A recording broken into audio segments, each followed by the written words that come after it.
All right, 12 o'clock on your Tuesday afternoon now. Welcome in. It is the halftime show. Tyler Head, Bill Gunter, Captain Ed Bird at controls once again. We had to give Dave like the whole month of December off. He works so hard around here. We gave him an early Christmas present, so we'll see him after the beginning of the year, and hopefully he gets some well-deserved rest and comes back nice and fresh for 2026, as hopefully we all do. And we'll be, wrapping up the year and all that kind of stuff this week as we close in on Christmas, which, I mean, gosh, time flies, believe it or not. Christmas Eve is a week from tomorrow. I still got Christmas presents that I haven't bought yet. I should probably get on that sometime this week because I am indeed running out of time. But we'll pepper in some Christmas stuff as this week goes along as well, getting you set for the holidays coming up next week. But a lot of things still happening around the sports world this week, and a lot of things happening right here in the state, including tonight. Men's basketball going on the road to Clemson in a must-win game. I really don't know any other way to describe it. This is a game that South Carolina men's basketball desperately needs to win. Not only from a resume standpoint, because you're currently right now 0-3 against Quad 1 and Quad 2 opponents. You don't have any games against Quad 3 opponents, and you're undefeated against Quad 4. So not really doing anything to bolster your resume up to this point, but also just from a perception standpoint, right? This is a team that is going to be facing good competition day in and day out, night in and night out. When you get an SEC play, once the calendar turns over to 2026, and beating a team like Clemson can show you the ability that, hey, you can go out there and you can hang with a Vanderbilt team that's having a very good season. You can maybe beat a Georgia team that's also having a very good season. Of course, the Kentuckys and Texases and all these teams of the SEC that are always going to be tough teams to face, tonight can give you a lot of confidence that Carolina can beat those teams. Because here's the thing, and Bill and I talked about this yesterday. The SEC is not the same league it was a year ago, just from what we've seen in non-conference. Last year, they had that incredible non-conference record heading into, conference play. This year, they're not. They're under 500, and you've seen a lot of high-level teams in the SEC get beat. Alabama just lost to Arizona the other day. You've had some of these big matchups not go in the way of the SEC like they were a season ago. So the bar to get in the NCAA tournament out of the SEC this year is going to be set that much higher. So tonight, again, from a resume standpoint, helps you out a lot, but also just a perception of what this team can be and what this team is capable of. Going to be very important for South Carolina to go into the upstate and get that win against your rival Clemson coming up tonight. Again, tip-off at 7 o'clock, premium coverage starting at 6:30 on 107.5 The Game and 100.3 The Game out in Myrtle Beach as well. And we'll continue to talk about that as the show goes along. Got Dave Bartu coming up at 12:30 as we'll get his take on the hires that South Carolina has made. And again, the matrix analytics that he does really grade how these kind of things affect teams. And he does have some positive things to say about South Carolina and the new hires they've made. So we'll get into that as the show goes along. Obviously, we keep a lookout, see if anybody else wants to enter the transfer portal today. So far, so good, and you've not lost anybody of note so far? There was somebody this morning, I think, that went in that was of interest. Was there? I was trying to do a bunch of stuff this morning. From a Carolina standpoint or a national standpoint? No, okay. national, and this one wasn't a quarterback. But and then you've got some defections coming along at Michigan. Yes, as expected. Biff Poggi said yesterday that the players felt pretty devastated about what happened last week. Blindsided, and as a result, I imagine even with some of the newer signees, there may be some significant movement out of Ann Arbor coming up here over the next couple of weeks. I think if you're a South Carolina fan, you're keeping an eye on Carter Meadows, the defensive end, who seemed to form a strong bond. It looked like South Carolina was in good shape for him, and he goes to Michigan and ends up going there, and he seemed to form a strong bond with Julian Walker. During their brief, I guess, time together as commitments to Michigan. Obviously, we know Julian Walker would flip his commitment and will be coming to South Carolina, whereas Carter Meadows planned to stick with Michigan. And now we'll see, over time, I think he's probably sitting down with his family and trying to get through probably the end of his fall school year, wherever he stands. I don't know where they're at. Also with wherever they're exactly at with All-Star games. But a lot going on there, and but yeah, I'll look back and see, because I did catch that a little bit in the middle of some stuff this morning, that another player has hit the transfer portal. Now's the time, I guess. You really, this is kind of even. We joked about it, but Lenora Sellers was saying at the Clemson game, got some exams coming up, want to finish those out, and then I'll talk about me. And I think there's probably a lot of players, because the transfer portal isn't until January 2nd, that followed through on that. Like, hey, let me get the exams done, and then I'll move forward. And it is so funny because, again, the portal opens up on January the 2nd, which is, from the rules standpoint, the first time you're supposed to be able to contact players, talk to them, and all that kind of stuff. All that stuff is obviously happening well ahead of time. Right. There's a reason why when DJ Lagway puts his name in the portal, immediately Pete Nako says, okay, like Baylor, LSU, and Miami are like the top 3 candidates to land him, because those conversations are already ongoing. The sooner you put your name out there, that allows those conversations to start, and if you're not a high-level player, that allows other schools, when they're looking out there, hey, we need a tight end. All right, well, this tight end from, I don't know, Western Carolina or whatever, put his name in the transfer portal. Let's look at his tape. Let's see what he's got. And by the time the portal opens up and you can start pulling guys in and, having them commit to you, you already know about the guy. So there's a strategy to when you put your name in, get your name out there, allowing people to see your stuff.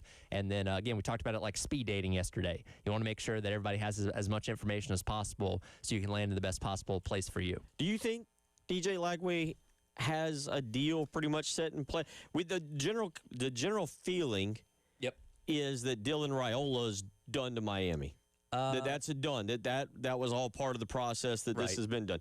And then that tied in with, I think it was Dominique Raviola, the uncle, being fired. It was kind of like, oh, okay, well, if he's going to leave. And Lonnie Teasley taking his place. You may as well leave with him, because we ain't doing this. But, and then Lonnie Teasley being the beneficiary of that. But do you think with DJ Lagway, because I saw on Twitter, you know how Twitter is, or X, I guess I have to at some point start bending the knee to the fact that it's called X and not Twitter anymore. But I saw it go viral last night, the repost of Lane Kiffin, I guess, reposting the DJ Lagway announcement of his decision. I don't think it's as much of a situation of this was always the plan, because the way I understood it, I think Lagway wanted to come back, and apparently after meeting with Summerall, they didn't see eye to eye, or Summerall didn't like what he had out in Lagway, or whatever it may be. I don't know what happens behind closed doors, but I think the plan was for Lagway to come back. Meeting happens, plans change, and then he goes in the portal. And again, yes, this season was not great by any standards. You throw 5 picks in one game, that's obviously not good by any stretch of the imagination, but that upside's always going to allow you to go somewhere and probably start. So I don't think it was like hey, the plan all along is to go in the portal. So I don't think he has a set destination right now, but I do think he's being courted by some of those high-end programs. You probably think he had 3 in mind, but hadn't picked one out. Yeah, I think so. And again, like everybody does, saying, well, he didn't work out at Florida, but if I got my hands on him, then we could do X, Y, and Z with him. He'd be a better quarterback. And if he goes to LSU, that's the thought process that Lane Kiffin would have. Well, there's no doubt that Lane Kiffin, given his background, definitely, and I can agree with him, definitely feels that, hey, let me get hold of this young man. Sure. We'll turn him into the next Jackson Dart. We'll turn him into the next. I can't remember the kid before him that got drafted.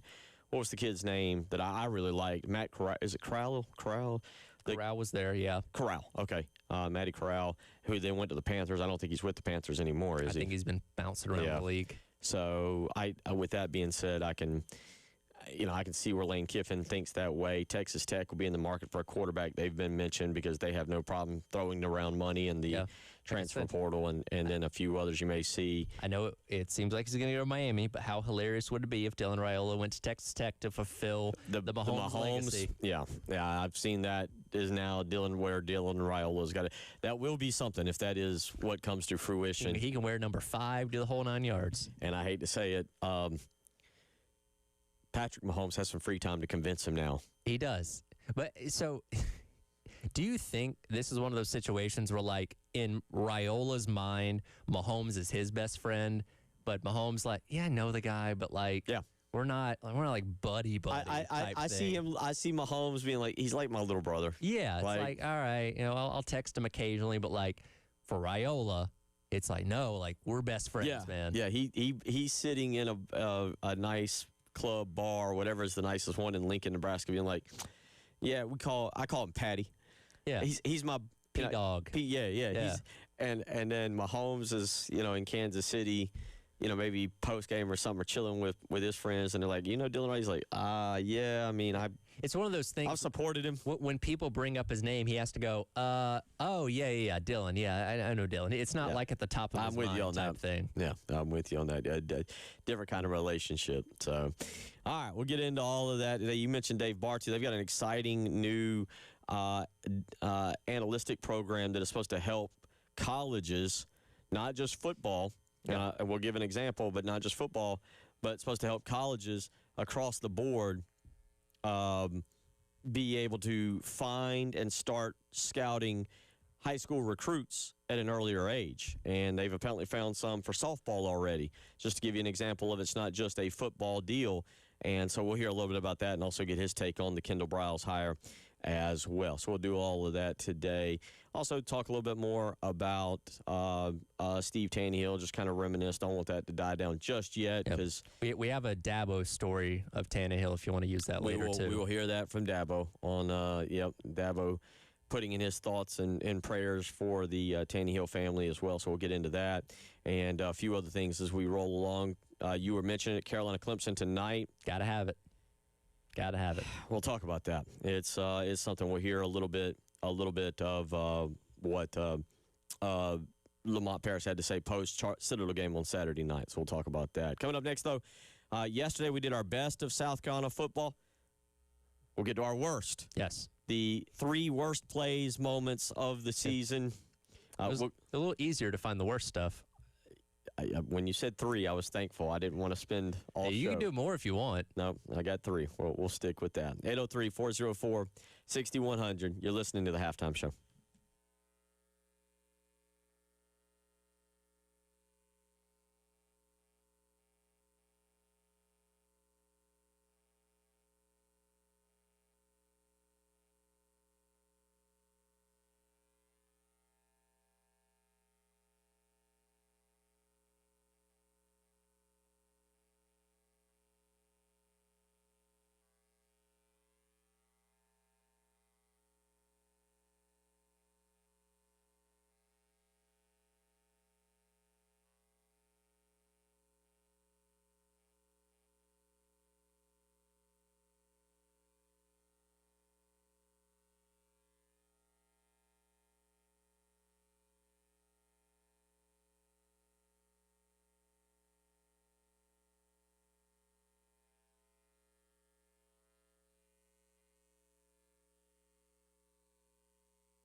Coming up in about 10 minutes, CFB Matrix guru Dave Bartu will join us to talk a couple different topics.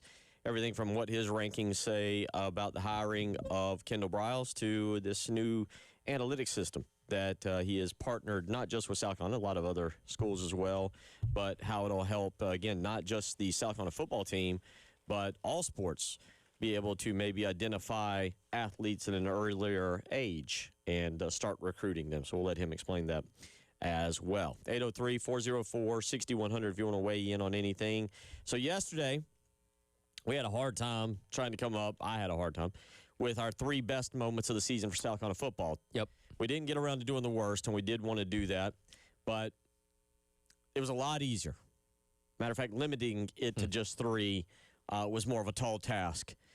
So the plenty of unfortunate when you go 4-8. We all know this. When you're 4-8, There's going to be more bad than good. there's a lot more bad than good. But I'll let you start here. Your 3 worst moments or bad moments for the year. So I'll start off with the one at the very end, the pick 6 against Clemson, because when you culminate everything that had happened the entire year, there you are once again with the ball, the opportunity to go down late in the game, to drive and win against your rival, to give you some kind of reason to smile after what had been a disappointing season.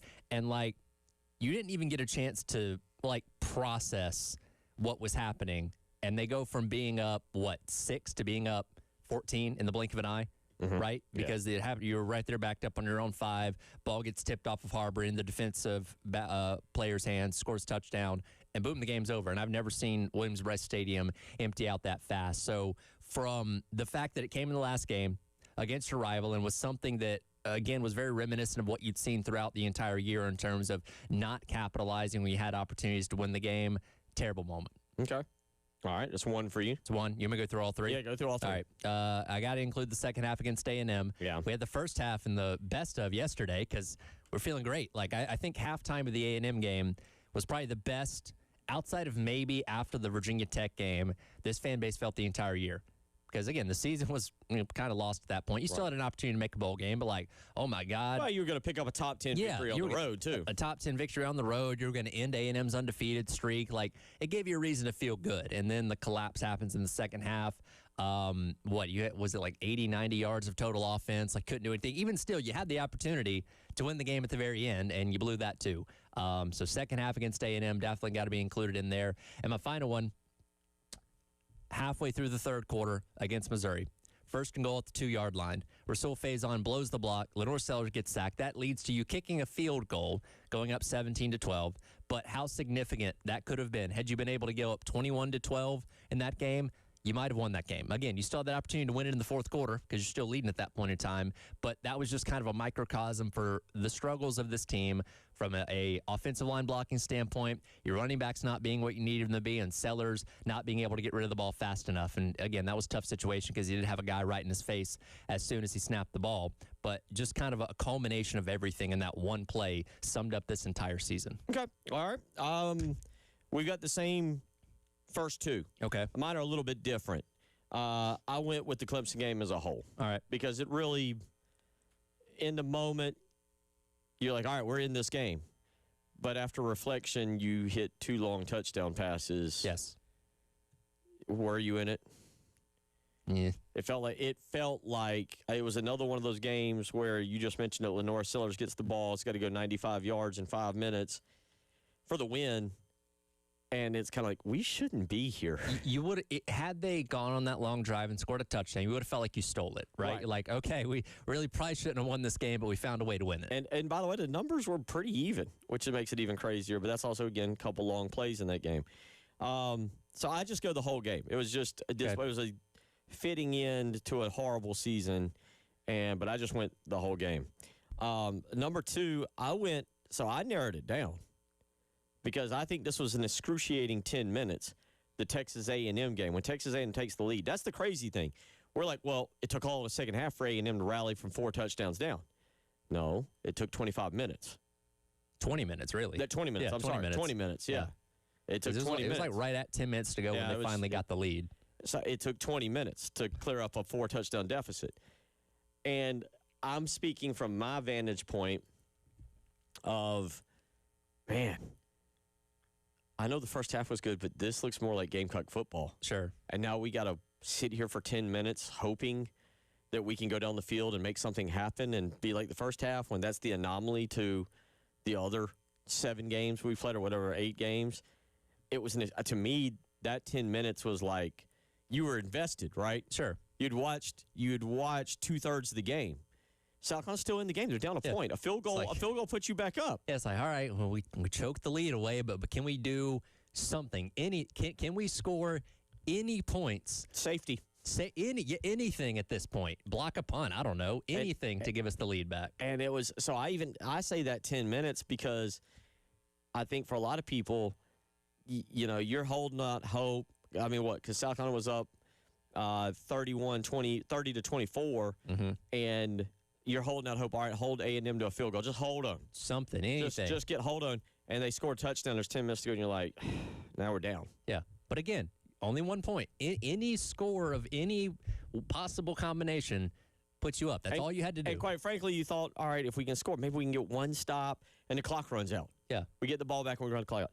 Didn't happen. I go to the final 10 minutes was, it's conceivably that was the worst moment of the year. And then A&M gifts you, because they should have been up 38 to 30. They gift you with a trick play at the goal line to give you the ball back and that opportunity to go down and win the game, and we all know what happened.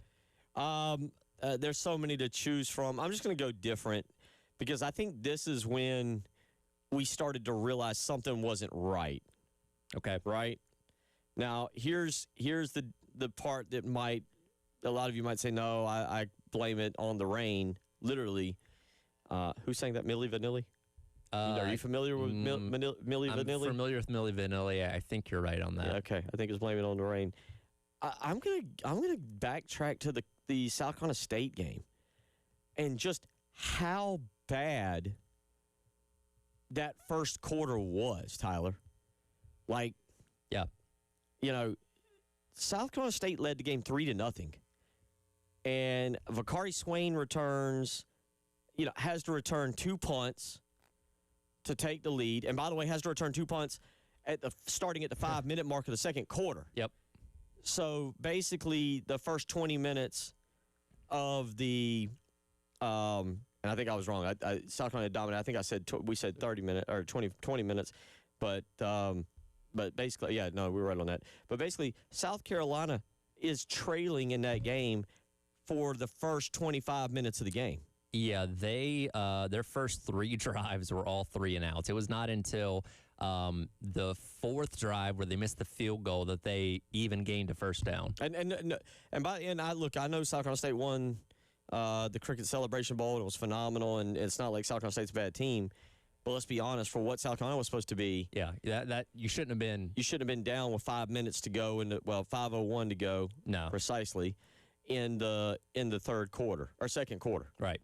And so that's why I say, I think there's a lot of people, and by the way, the game totals for that, South Carolina ends up getting outgained in that game. Because you had 2 punt return touchdowns. You had the defensive score. Yeah. So 21 of your points came via non-offensive touchdowns, right? So it's like, if you take those off the board, you're winning that game 17-10. First offensive touchdown comes with 3:36 left. Or excuse me, 11. The drive took 3:36 with 11:23 in the third quarter. Yeah. 8 plays, 65 yards. But I say all that, that's going to be my third moment because I feel like that's when it was only game 2 that started to go, ooh. Yeah. And what have we done here with Mike Shula? I guess maybe we put too much of an excuse on the weather and the delay and all that kind of stuff because, again, we felt good. Now, hindsight being 2020, when you re-examined the Virginia Tech game, you're like, okay, maybe it's not as great as we thought it was. After that first drive, we were feeling good about the offense coming away from that game. You got the long touchdown for Harbor, which was one of my top moments yesterday, and just like, okay, well, it's just the weather. It was a late start. Things are a little bit clunky, whatever. But, again, it was kind of foreshadowing for what was to come. So that's my 3 moments, and I do, you can kind of shuffle them around. The last 10 minutes of Texas A&M, that was brutal to have to watch.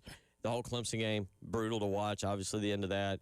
And then, to me, and I was watching it from home that day, but the first really quarter where you're trailing to South Carolina State, and as you just mentioned, first 3 drives, you get 3 and out, and you're kind of like, what's happening here?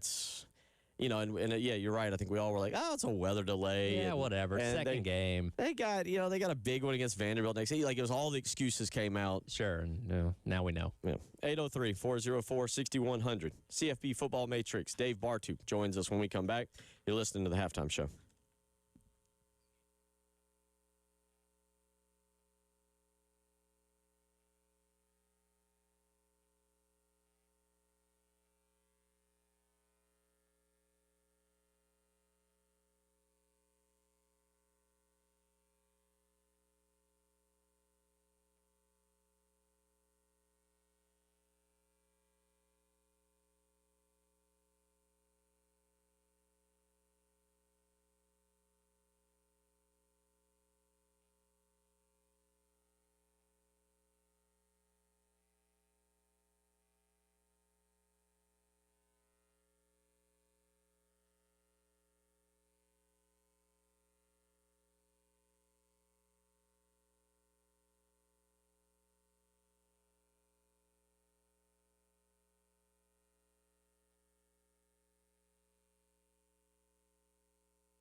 12:34 on a Tuesday, and joined now by our good buddy, our analytics guru, Dave Bartu with CFB Matrix, and now a brand new item that you have on the menu, Matrix Analytics, to which you have partnered with the Garnet Trust and have already gotten some good results. Dave, give us what, number one, welcome in, Merry Christmas, and give us a little background on Matrix Analytics and what this is exactly used for. Oh, yeah, well, it actually originated in the NFL. We designed this for the NFL draft to be able to target upside on players in athleticism at any position. Then we worked with MIT, Michigan State, Johns Hopkins, Purdue, and we modified it for high school and middle school. And then with Johns Hopkins growth charts, we modified it for boys and girls. And the reason I say boys and girls is our first CAT testing in our partnership with the Garnet Trust, because the Garnet Trust is basically subsidizing free testing throughout the entire state of South Carolina, all athletes, boys, girls. And so we just had 121 different softball players run through the CAT testing last week. And what we're trying to look for everybody listening is we're looking for a certain level of foundational athleticism, because what we've discovered is depending on the level of play. So like if you want to play softball at South Carolina, you want to play football at South Carolina, your score and your projected frame, your stature needs to be at a certain level. Anything below that, you're really unlikely to make the roster, regardless of your skill level. And so what's really cool is our line in the sand right now is a 75 or better. So we had 121 softball girls go through the entire CAT process, and there were two. There was a 13-year-old and a 14-year-old over a 75. These are really super elite athletes. And one of the cool things about that is now we've identified girls in the state. We want to identify all the boys in the state. One of the goals of this program is to identify all the great athletes in the state of South Carolina so none of them ever leave, right? Have the opportunity to find them and not miss on anything in the state of South Carolina again. That is one of the big goals of this whole project. Dave, appreciate you taking your time as always, man. Again, I know you've talked about it before. How long of a process has it been to get to this point, to be able to figure out how to do these things, create algorithms, all that kind of stuff, to have a service like this that is available to a place like South Carolina? Well, it took us almost all. One of the cool things is we're actually NCAA approved. We've gone through the NCAA compliance all year, so anybody can now sign up with us because we've passed compliance. We are the only analytical advanced player ID system that is approved by the NCAA, but it's taken us about 3.5 years, all year getting approval, and then about 2.5 years before that, we tested it in the NFL, we figured it out, and then it took another probably 2 years to be able to adjust it for all ages and both boys and girls. But it has been, we've tested almost 20,000 kids already this year across the country, including Canada. And the results have just been incredible, what we've been able to produce already.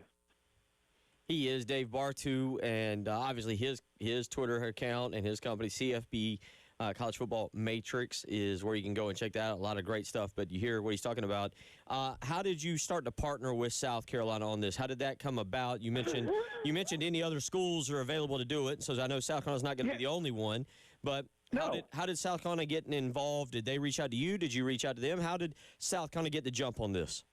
They actually reached out to me. See, I've been on all sorts of shows all over the country, right? And usually when I go on the shows, one of the things I've always done is I've always put my cell phone out there for anybody to get a hold of me. And I mean, I've had presidents of universities, athletic directors, head coaches, assistant coaches, and so forth. When I put that number out, well, one of Garnet Trust's members, Chris, heard me talking about this concept 2 years ago. And he's like, gosh, and he's been in South Carolina his whole life. And So he was like, I really want to try to focus on finding and keeping more South Carolina kids, and this is exactly what I want to do. So he introduced me and our group to the trust, and I said, okay, this is how we're going to put this together and work together on finding these athletes in the state. And so it was actually a listener, right, that got it going. I was out for a week this last summer. Meeting everybody, talking to coaches, talking to all sorts of people, did a little tour of South Carolina, went to a couple places around the state. And so it is, I'm just really excited about what this is going to do for not just South Carolina athletics. I'm talking about the whole state. Right? You know, whether it's Furman or South Carolina State or Coastal or Presbyterian, all these kids can test statewide, and it's going to raise the overall focus of full body athleticism, I think, in the state and all the sports across it. Dave, let's talk about your coach ratings index. This is something we've talked about before, and last week you guys tweeted out from the Matrix Analytical account about how much higher South Carolina rose with their 3 new additions of Kendall Briles, Stan Drayton, and Randy Clements. And as we've talked about, your coaches are only as good as their assistants sometimes, and what Coach Beamer did with those hires certainly increased his rating, or Carolina's rating at least, in y'all's analytics. Yes. Our coach rating index. So just for everybody listening, we have every coach in FBS, 15,000 plus guys in our system that we've graded side by side with each other. So with South Carolina right now, I believe it is still the biggest overall offensive staffing upgrade in the country so far this year. Okay. What was upgraded? Because you got 3 guys, right? You got an offensive coordinator in Briles, Clements at offensive line, and Drayton as a running back coach. All 3 of these guys are top 20th percentile at their position in the last 15 years. Okay, so every single one of these guys has produced way, way above your average unit coach or your offensive coordinator. And what's really cool is when this was all coming together, one of the things that we were focusing on is, do each of these guys bring something to help the South Carolina offense? Right. So, you know, one of the charts that I had given in the executive reviews on this was breaking down the weaknesses of the offense and how these guys, their careers help it. So when you look at South Carolina offense, their pass game efficiency and their momentum grade was extremely low. Well, the guy that is really, really good at that nationwide is Briles. So Briles is helping 2 things: line yards. Clements and Drayton are both great at line yards and stuff rate improvement. Rush success rate, that's Drayton, right? So you look at all these different elements that make up a really good offense. Each of these guys is a synergy with each other in their strengths and weaknesses to hopefully overall improve the offense faster than you would expect. Real quick, we got about a minute and a half left with you. Okay. Your take on the Kendall Briles offense against what Shane Beamer, what Kendall Briles has done to be as successful as you just mentioned, against what Shane Beamer has kind of leaned to with Mike Shula, with Dow Loggins, and even with Marcus Satterfield. Well, let's just toss out Marcus Satterfield because he hasn't been good anywhere. So that doesn't count. And unnecessary shot at Marcus Satterfield, who's catching strays, but okay. Right. Well, so here, why Briles fits the South Carolina profile? Okay, you got a struggling overall scoring efficiency unit. Okay, his first year at Florida Atlantic, moved Florida Atlantic with Lane from 75 to number 7 in total offensive points per attempt. Florida State, 113th to 64. Arkansas, 49th to 29th. So his offense is incredibly portable, and his impact in year 1 is substantial at every single place. I know South Carolina's offense is the bottom of the bucket right now, but we expect a really big impact there. His strength is pass game. South Carolina went from 29 to 110 in passing efficiency, 24 to 25. Briles' career strength is passing efficiency. His average career is number 30. So what you saw on the field passing in 2024, that's an average Briles passing year. Wrap your brain around that. That's how exciting this really is. So I think Briles really helps try to bring back what you saw in 2024 with what he's done for his entire career. Dave, always appreciate it. Follow him on Twitter for a lot of great stuff there at CFB Matrix, Matrix. How you can do that again, CFB Matrix. He's got a lot of content that comes out. It's a little analytical. Got to do some reading. Got to have a bigger brain size. But, Dave, it's always a lot of fun to talk to you and hear your perspective on things. Absolutely. Thank you for having me on. Appreciate you. Merry Christmas to you, and we'll certainly talk to you in January. Thank you so much. Dave, you know where? Go ahead. Oh. Go ahead. We still got him? Yep, we lost him. Oh, okay. All right. Maybe he was talking to somebody there, getting a Just telling you Happy New Year. getting a Wendy's meal or something. Happy meal, maybe a King meal there from the other place. 803-404-6100. We'll come back and wrap up hour number 1. It's the halftime show.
Wrapping up our number one here as we come off of that Dave Bartu segment. And real quick, your thoughts on that. Interesting stuff there with Garnet Trust, South Carolina partnering with Matrix Analytics, offshoot of CFB Matrix. Yeah, it sounds really neat. And again, like you said, it allows you the opportunity to identify that talent in the state and even earlier process than before to hopefully, like you said, try and keep as many of those guys and girls in the state of South Carolina as possible. And if it's, we'll see as time goes along how successful that ended up being. But no, analytics are always a fascinating thing. It's pretty neat that they were able to come up with that kind of system to be able to figure those things out.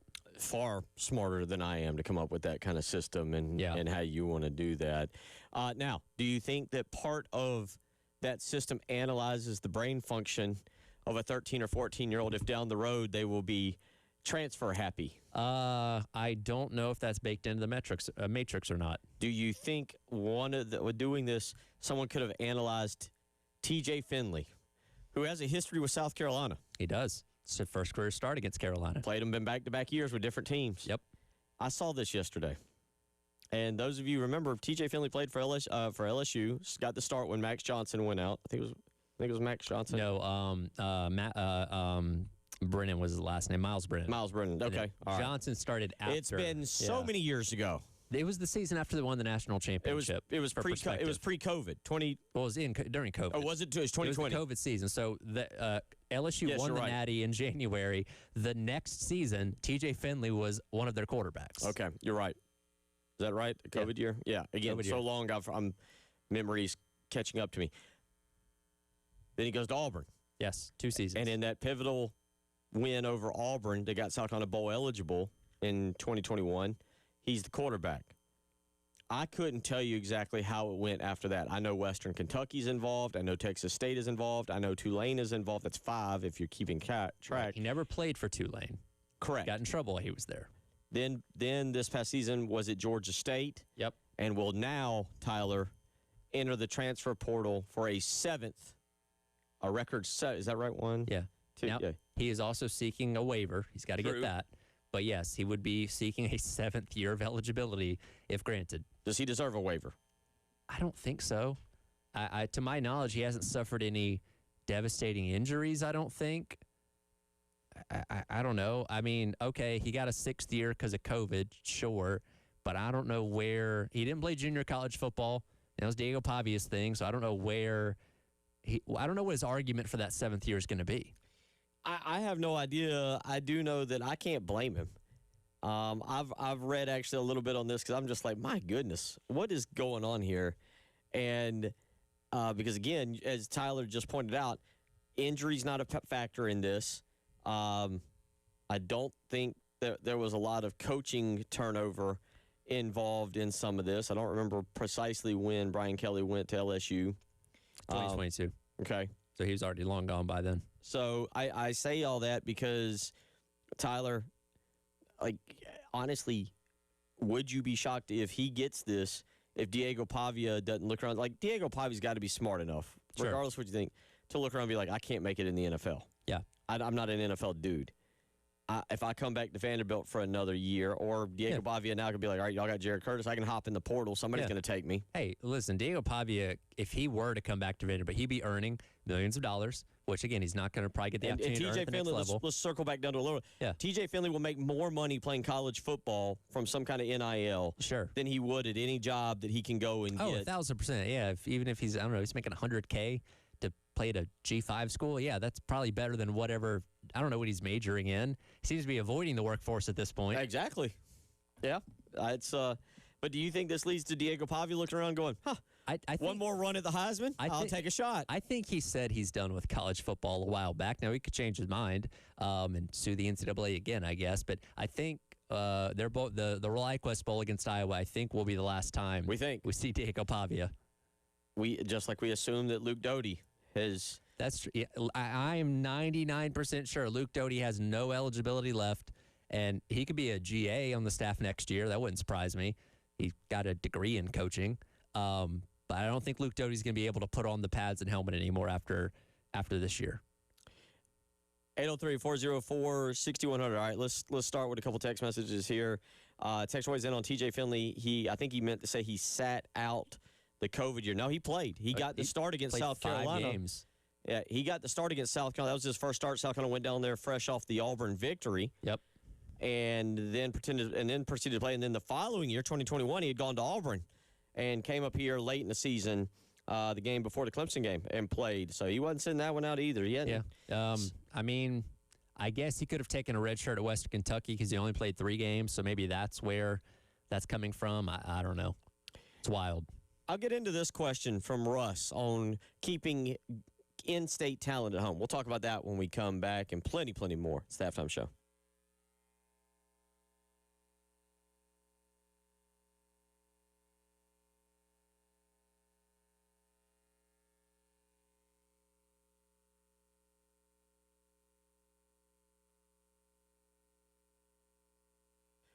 Bill Gunner for Mid-State Roofing, who's been the leader in the roofing and waterproofing industry for over 30 years, making sure that you or your business are taken care of by keeping that operation dry and running long into the future. 803-356-1919. That's how you can reach out to them today. And guess what? They are available to you for you to make that phone call 24 hours a day, 7 days a week. You heard that right. You'll speak with an on-call technician after hours and a mid-state roofing employee during hours. So if you need to call them at 12 or 1 o'clock tonight, in the middle of the night, no fret, no fear. You will speak to an on-call technician and have someone ready to help you with that leak. And, of course, they're there for you during hours as well. So don't wait another day. Sign a maintenance contract and make sure that roof is protected. 803-356-1919. If you've got a leak, let Mid-State Roofing take a peek.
All righty. On a Tuesday, Tyler. Tyler's only working 2 more days this week. Yeah, be off Friday, and well, it's much like last time. It's for not fun things, Oh, but okay, you know, okay, 'cause well. well, unfortunately, we both have to take days off to go see doctors. You and I, Yeah. our vacation days are not used No, well. they're not used for fun things more often than not. Our commitment to health in 2026 is going to be unmatched by anybody here at this station. But all right, so Tyler will be out, and I'll be here, and I believe I believe Yeah, producer Ed Bird will be with me. Dave is done for the year. We will see Dave Yeah. in 2026. We all will not be back together as a family until Tuesday, January the 6th, because I'll be out on January 5th, following up.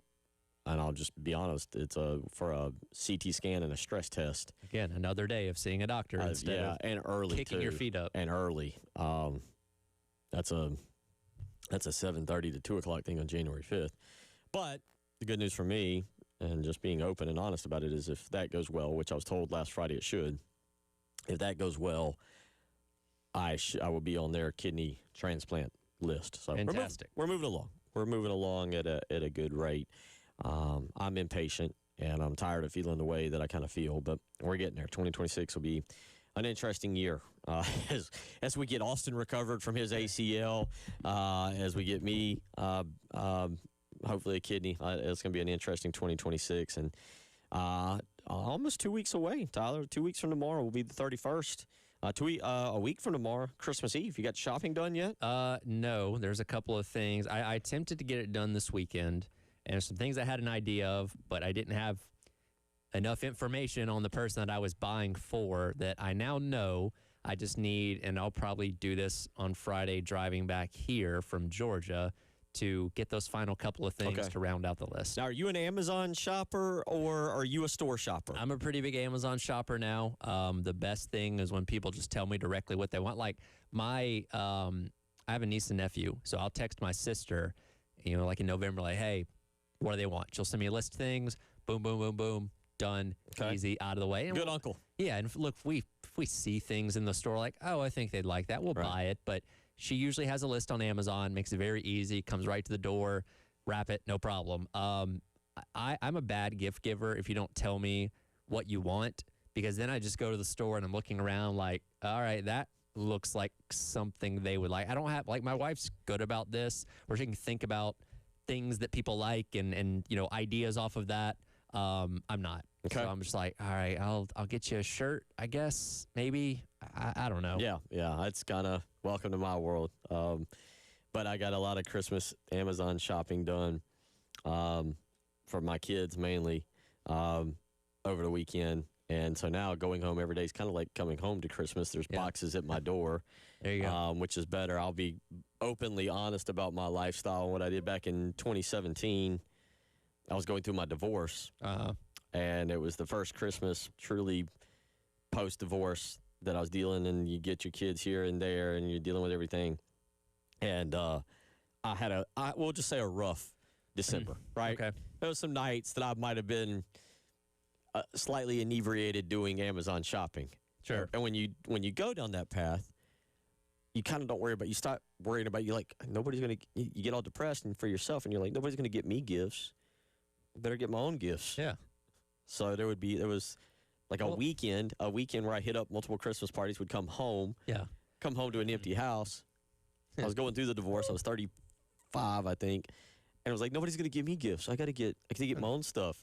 So it got to the point, unfortunately, because I was doing it again after Christmas parties, I didn't remember that I ordered certain things. Well, it's like a surprise. It was a fantastic lead up to Christmas. I wonder what I got myself. I would That's come home, actually and kind of cool. there would be a box in front of my door, and it was all for me. Now, did you open it immediately? Yeah, I didn't know because I didn't know who it was for or what it was. Okay, or- because I was like, if you knew it was only possibly for you, you could have wrapped it and then opened it on Christmas. And I do To Bill from Bill. that year, 2017, kind of taught me to do that a little bit. Not that people don't buy me stuff; it's fine, but that year taught me to do that. And so, like, there was a few things I bought on Saturday for me that I didn't tell anybody else I wanted. Yeah. And I'll wrap up. They can hang for a week. I'm good. Sure. And that way they go under the tree, and the tree looks better because there's presents under them, and I'm perfectly happy with that. I was going to say what might be an even better idea is do that several months in advance to where you've forgotten what you actually bought Can you for do that? yourself. Can you ask them what to deliver it around Christmas? I don't know if you can or not, but I'm just saying, like, you buy it, Oh, and you wrap it? Like, if you bought it in, like, July, Okay. you wrapped it, you put it in a closet somewhere, Ooh. didn't label it, and you're like, oh, I forget what this is. And then on Christmas, you're like, oh, hey, I forgot about that. I don't know if I have that kind of could be a patience. surprise. I'm kind of an in-the-moment shopper, to be honest with you. I guess if it's something you don't immediately need, then you Yeah. could do that. I'll admit that was a different time. That was a different time. Yeah, Tony and Gilbert says AA meeting, alcohol and Amazon. Yeah, that was. And it was. I look back on it as one of the most fun times of life because you're right. I'd come home in the afternoon, and there'd be a box at my door. I was like, "Is it for me? Is it for the kids? If it's for me, what did I buy myself? This is really exciting." Yeah. And it got me through. And so I've ordered a bunch of stuff now. I'll pretty much 80% for the kids, 20% for me. I say, like, Amazon, that's killed, like, Black Friday, right? Like, Black Yeah. Friday, I think we talked about this a couple weeks ago. It's not, like, as big of a deal because you can just buy stuff on Amazon now. You don't have to get up at. I think you and I talked about this. Which I've never done anyway. That Friday morning leading into the Clemson game. Yeah, I never once got up at 4 a.m. And you know what? I think I don't know when we'd have to bring somebody else in besides us to tell us when Black Friday shopping truly died. I know when I first got into the radio business 16 years ago. When my daughter was born, that's how I can easily remember. Just remember her age, and I know the month before she's born in September, I truly started the radio business in August with Phil Kornblut and K-Mac. So it's always easy to remember. Yeah. But I remember that November we did a radio-a-thon leading up to the Clemson game, and we did it at a place down in the Vista, and guys would come out, and so 16 years ago would have been 09, I believe, and. But that was still Black Friday shopping was still something of the rage, and so women would go out that morning, and guys would show up at our radio-a-thon. Well, and that was back when you had a specific Cyber Monday for online shopping. So you do Black Friday on Friday, and then Monday was when, as Amazon was around back then, I'm pretty sure, that's when you get deals online. But now it's like you can start getting Black Friday deals in like the middle of October. Yeah. It's like, okay, well, it's not they'll Black do special. Friday anymore. They'll do special stuff in, like, as you just said, July and August. Yeah, it's like, okay, well, it's not really Black Friday anymore. You're just expanding it out. The Christmas shopping season starts earlier every year is what I'm told. Yeah, it does. It does. 803-404-6100. So there's a little shopping advice, shopping discussion for you as we get set a week from tomorrow, Christmas Eve. So I hope you're prepared for that. 803-404-6100. Let's get to a couple of these text messages here. We'll start with the shopping ones. Tim and Chapin. I do that with drunk shopping on Amazon around the holidays as well. As the packages show up each day, I call it Amazon Hanukkah. Okay. Cool. It's fair. And Donald weighs in and says he gets gift cards for everybody. Just big gift card guy. Can't go wrong. Gift cards or lottery tickets. Lottery tickets, you can never go wrong with that. I guess that's more gift exchange. My family, it's a running joke. We do like the gift exchange thing, and like inevitably, like 8 of the gifts are something to do with scratch offs. Now, do y'all do the, what is it called, the pink elephant or the White elephant? White elephant, yeah, whatever. Pink elephant, pink pony, whatever. Some kind of elephant. Yes.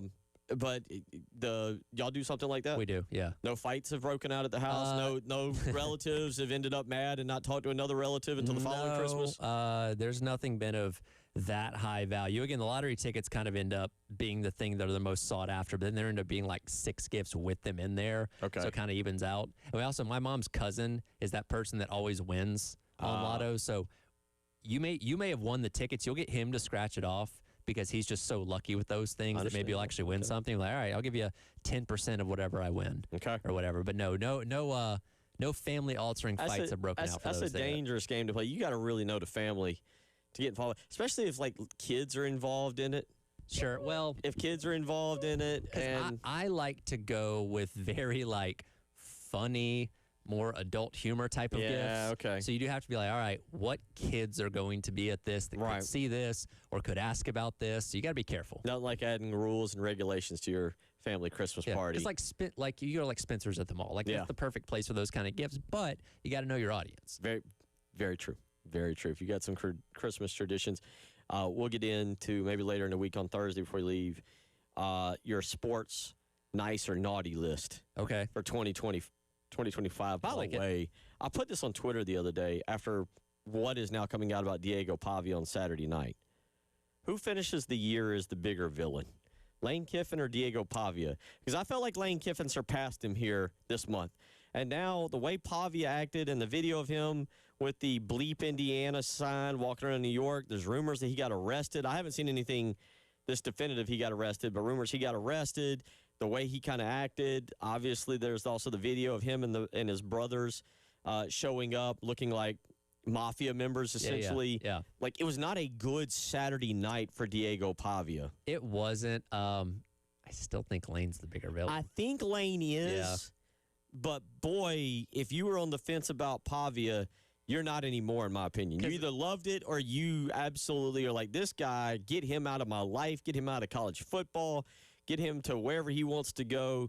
This fake bleeping Johnny Manziel, get him gone. Because I think Lane was trying to convince us he had changed. And funny enough, they ran that Lane Kiffin E60 thing the other day again. I think they had it last night. Or last night, one of these days this week, which in hindsight is hilarious given what ends up happening. So I think there was almost this belief like, oh, man, maybe Lane Kiffin really has changed. Then he goes back to being Lane Kiffin. So he just kind of reminded you of the villain that he was. I think Lane still takes the cake, but it's a debate for sure.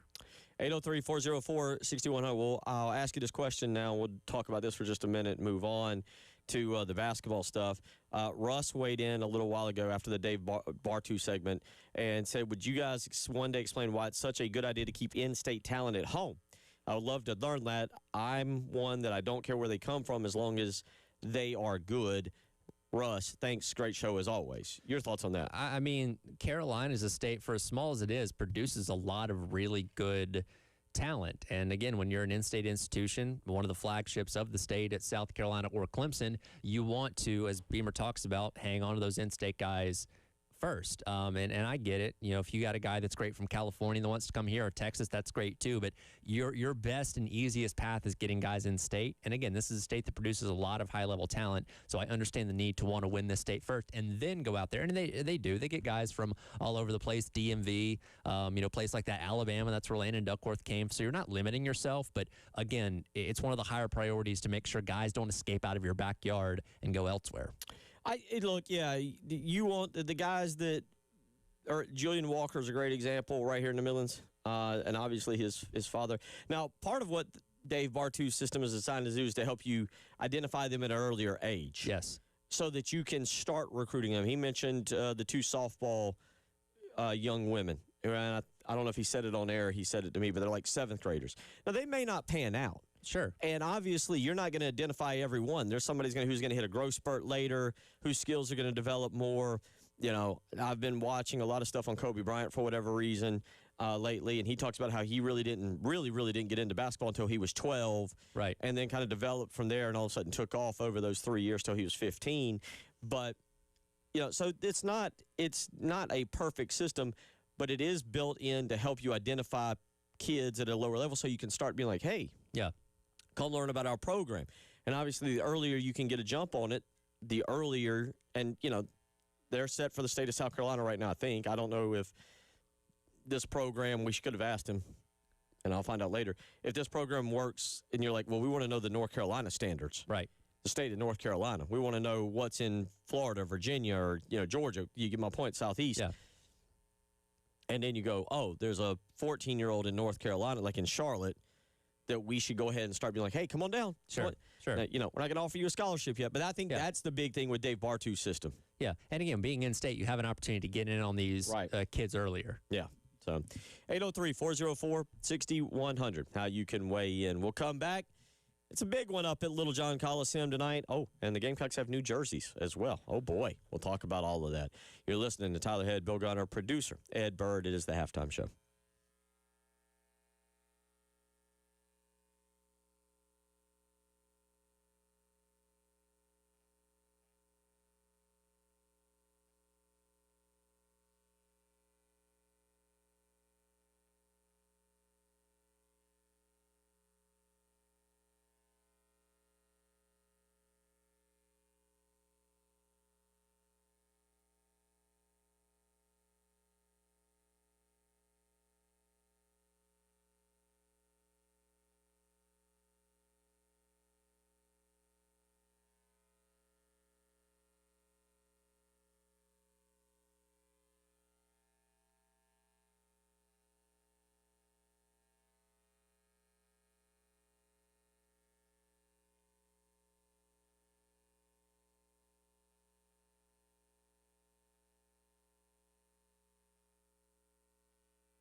120 as we wrap up, or we move, we slowly wrap up.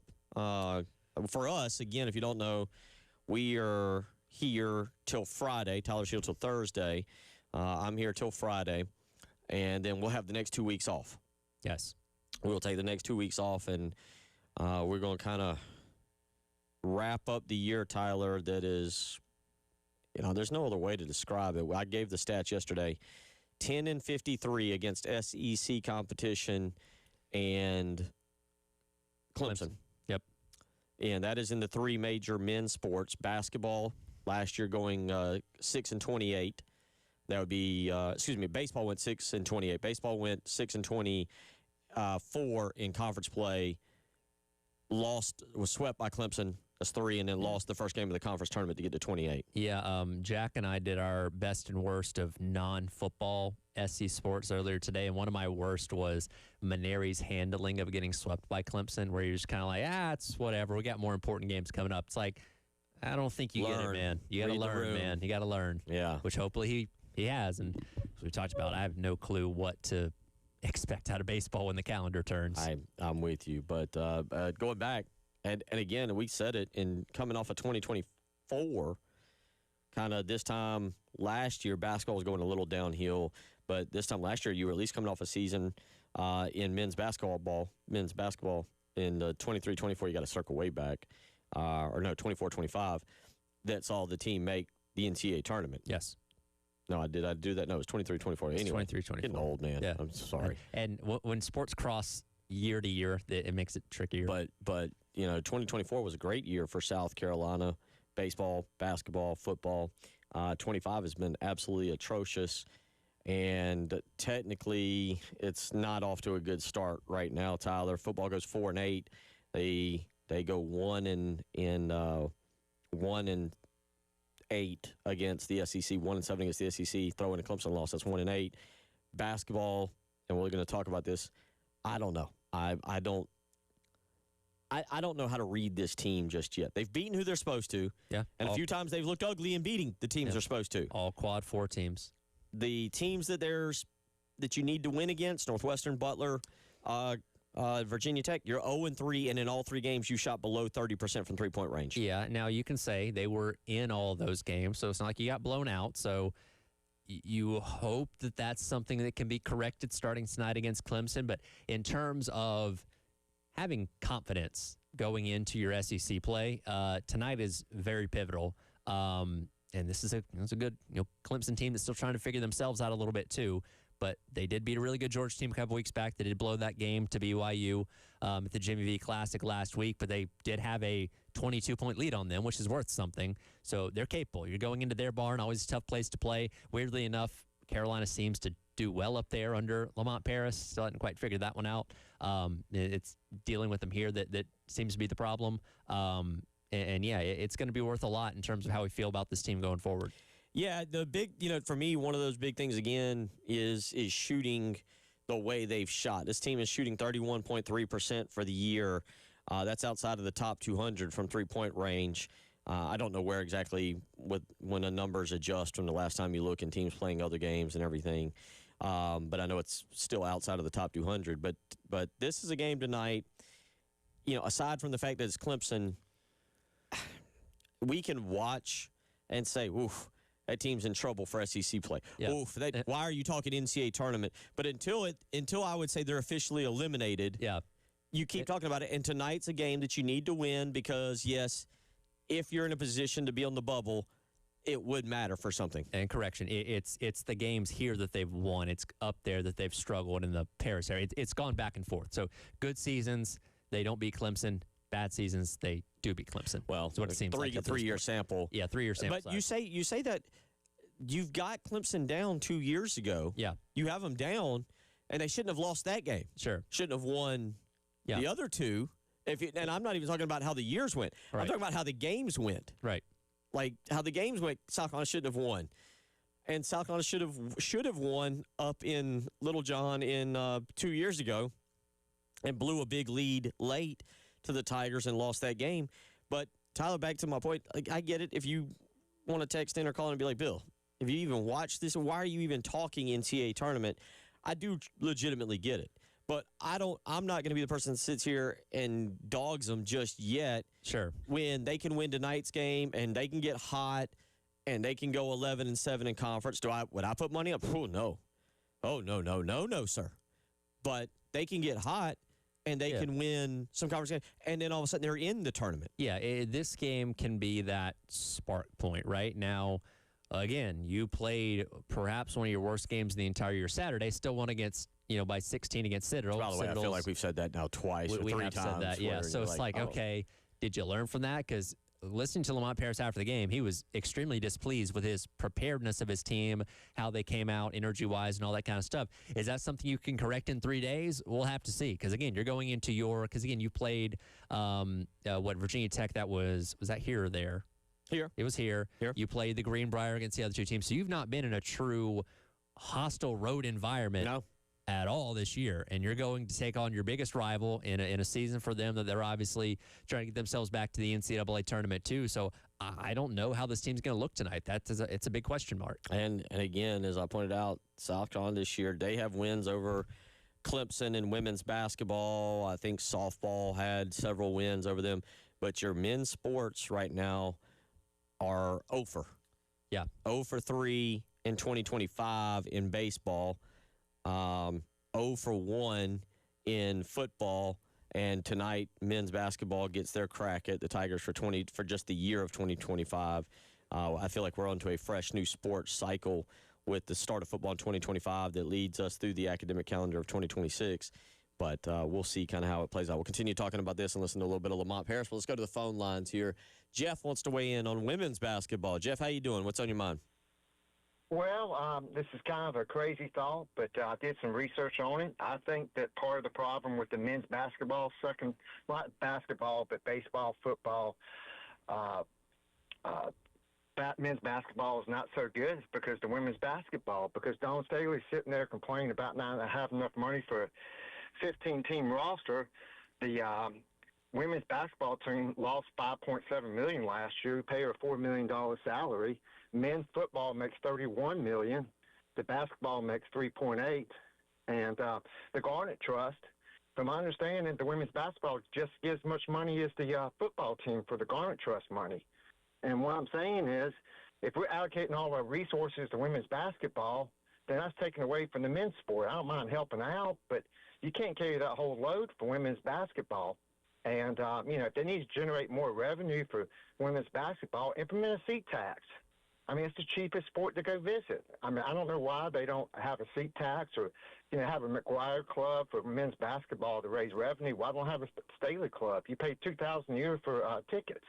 So the AD needs to get this money away from women's basketball and throw it into men's sports because we're struggling here. I mean, we're bombing the SEC for football, baseball, and basketball. All we're trying to do is most Carolina fans will just be happy in the middle of the pack. Appreciate the phone call, Jeff. I will say South Carolina men's basketball, I'm told, had more than enough money for what they wanted to do this year. Yeah, they're properly now. Do I think that you need to do better with a lot of things as it pertains to men's basketball? Yes. I don't think money's a huge problem, and I don't blame the women for that. That to me is a separate issue. I do think there needs to be a little more financial commitment to other stuff outside, but I think they had enough. Yeah, they have enough to not be sure and 2-16 in the SEC like they were last year. I don't know if he meant to say that women's and men's basketball have the same amount. I think he said women's basketball and football have the same amount of money. That's not true anywhere. And I'll also just say this: I do agree with him. There are opportunities to raise the price of women's tickets because it's a hot commodity. People will pay a little bit more to raise those prices and to generate a little bit more money. 803-404-6100. We'll go back down the football path and get into some, finish the basketball discussion. Is the halftime show.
135 on your Tuesday. It's warmer, a little bit warmer.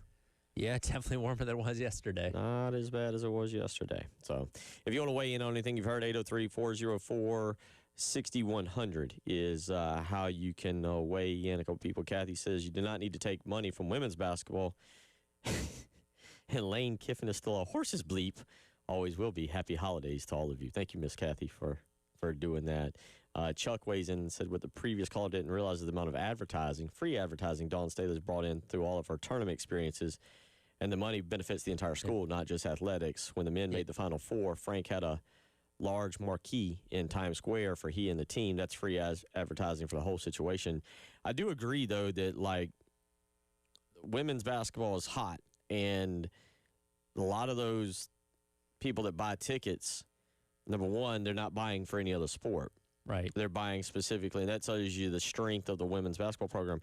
And I do think that they would benefit from raising the cost of the tickets, not just for the women's basketball, but for the athletics. When something's hot, right? Sure. Supply and demand. When something's hot, Sure. take advantage of it. It won't be like what's the old Darius Rucker song? It won't be like this for long. I don't know if it's a Hootie song or a Darius.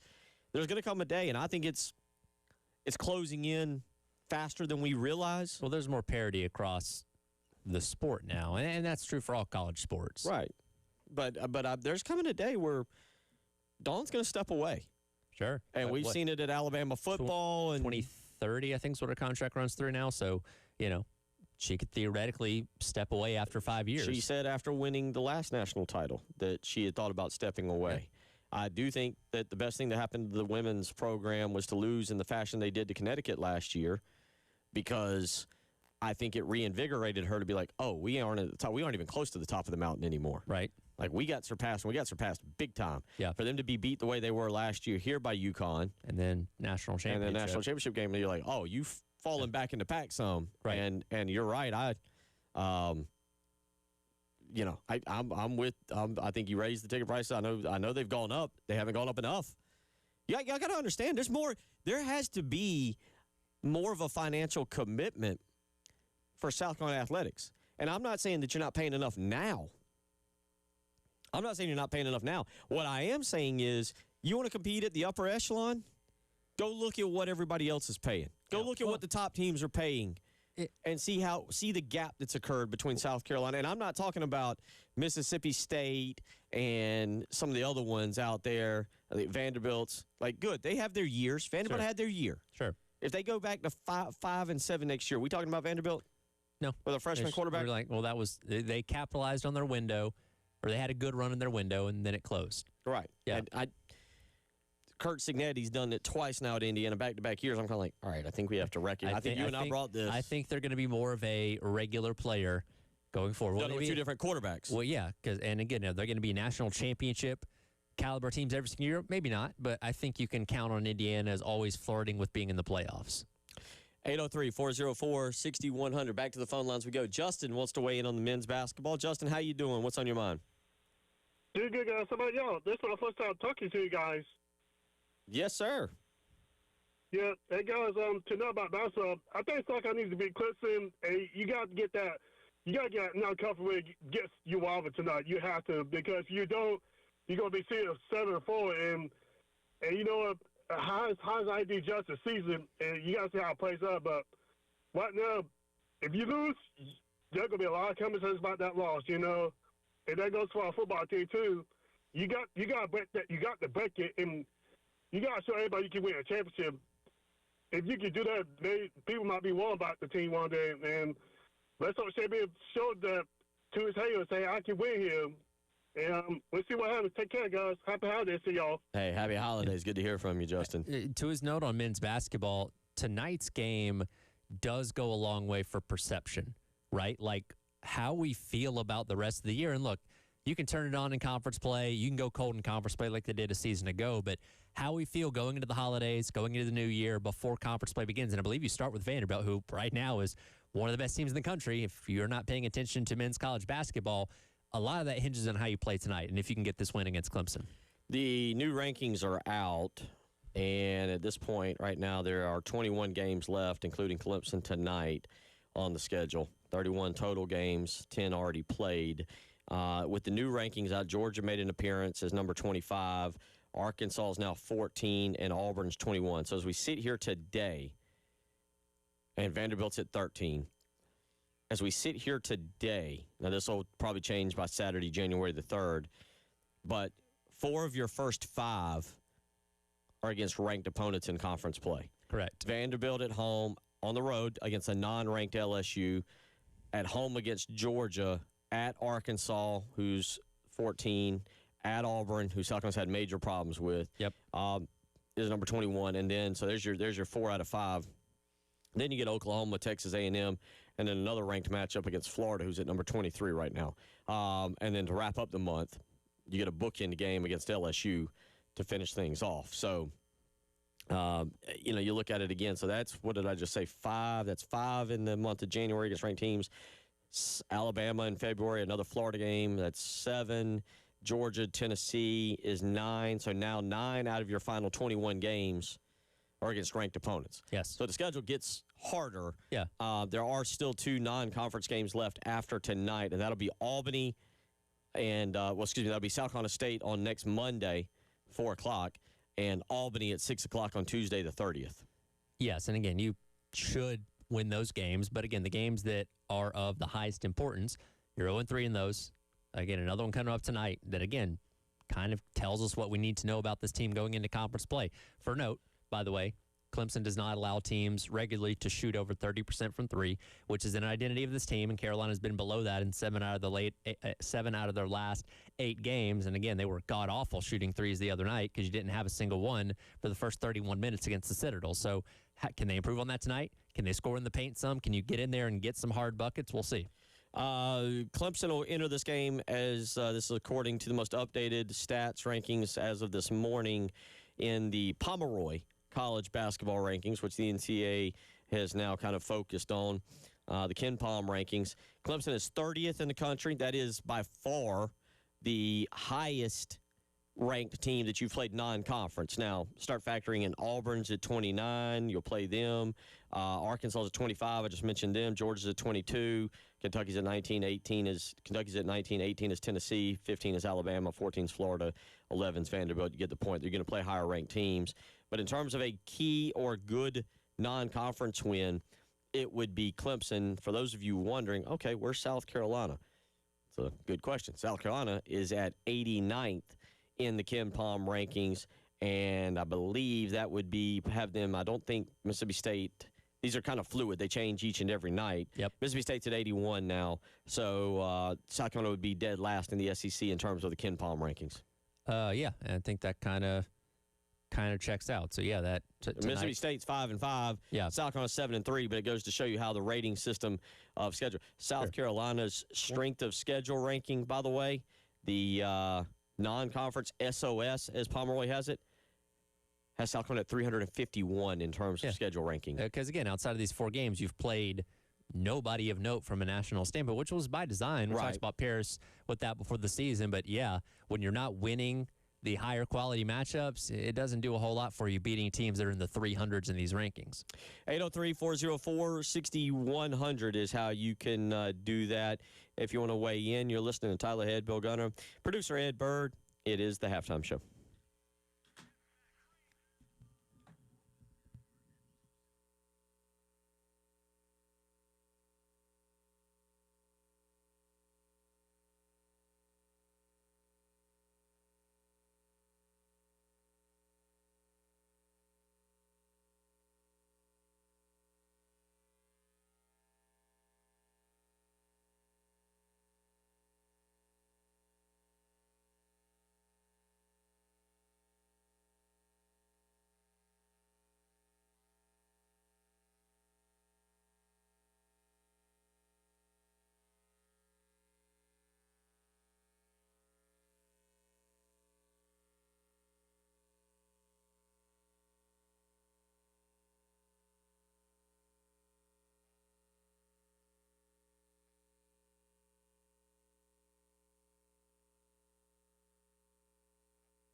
Wrapping up hour number 2, we've gotten more basketball talk in today as we preview South Carolina and Clemson.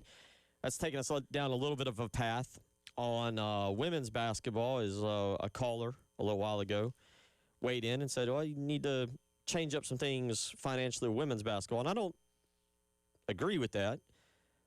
I do think you need to raise ticket prices, and and people are weighing in and said, no. Like one texter said, dude, ticket prices have gone up a lot recently. And other people, here's the thing. South Carolina is doing different things to generate the revenue you have to have for the rev share. Right. Jeremiah Donati's got a tall task in front. I mean, if you want to play competitive sports these days, you got to really be raking in the cash to now be competitive in the rev share market. And then on top of that, NIL. So let me ask y'all out there. Let me ask Tyler. Okay. What would they're going to raise tickets. Something's going to be raised. Of course, yeah. Something's going to be raised. Well, for nothing else, the renovations you're doing to the stadium, you're cutting down on seating, like that naturally, and the price of everything goes up. That's just kind of the natural process. $4 million if you want a new suite. Or you can pay that $400,000 over 10 years as part of your, and that's just the capital gift that you're paying. Yes, that's right. That's not counting actual seat licensing fees, ticket prices, catering amounts that you're going to pay, whatever. So let me ask, regular season football tickets and the seat licensing fee, would you rather have your football tickets prices raised, or would you rather have women's basketball?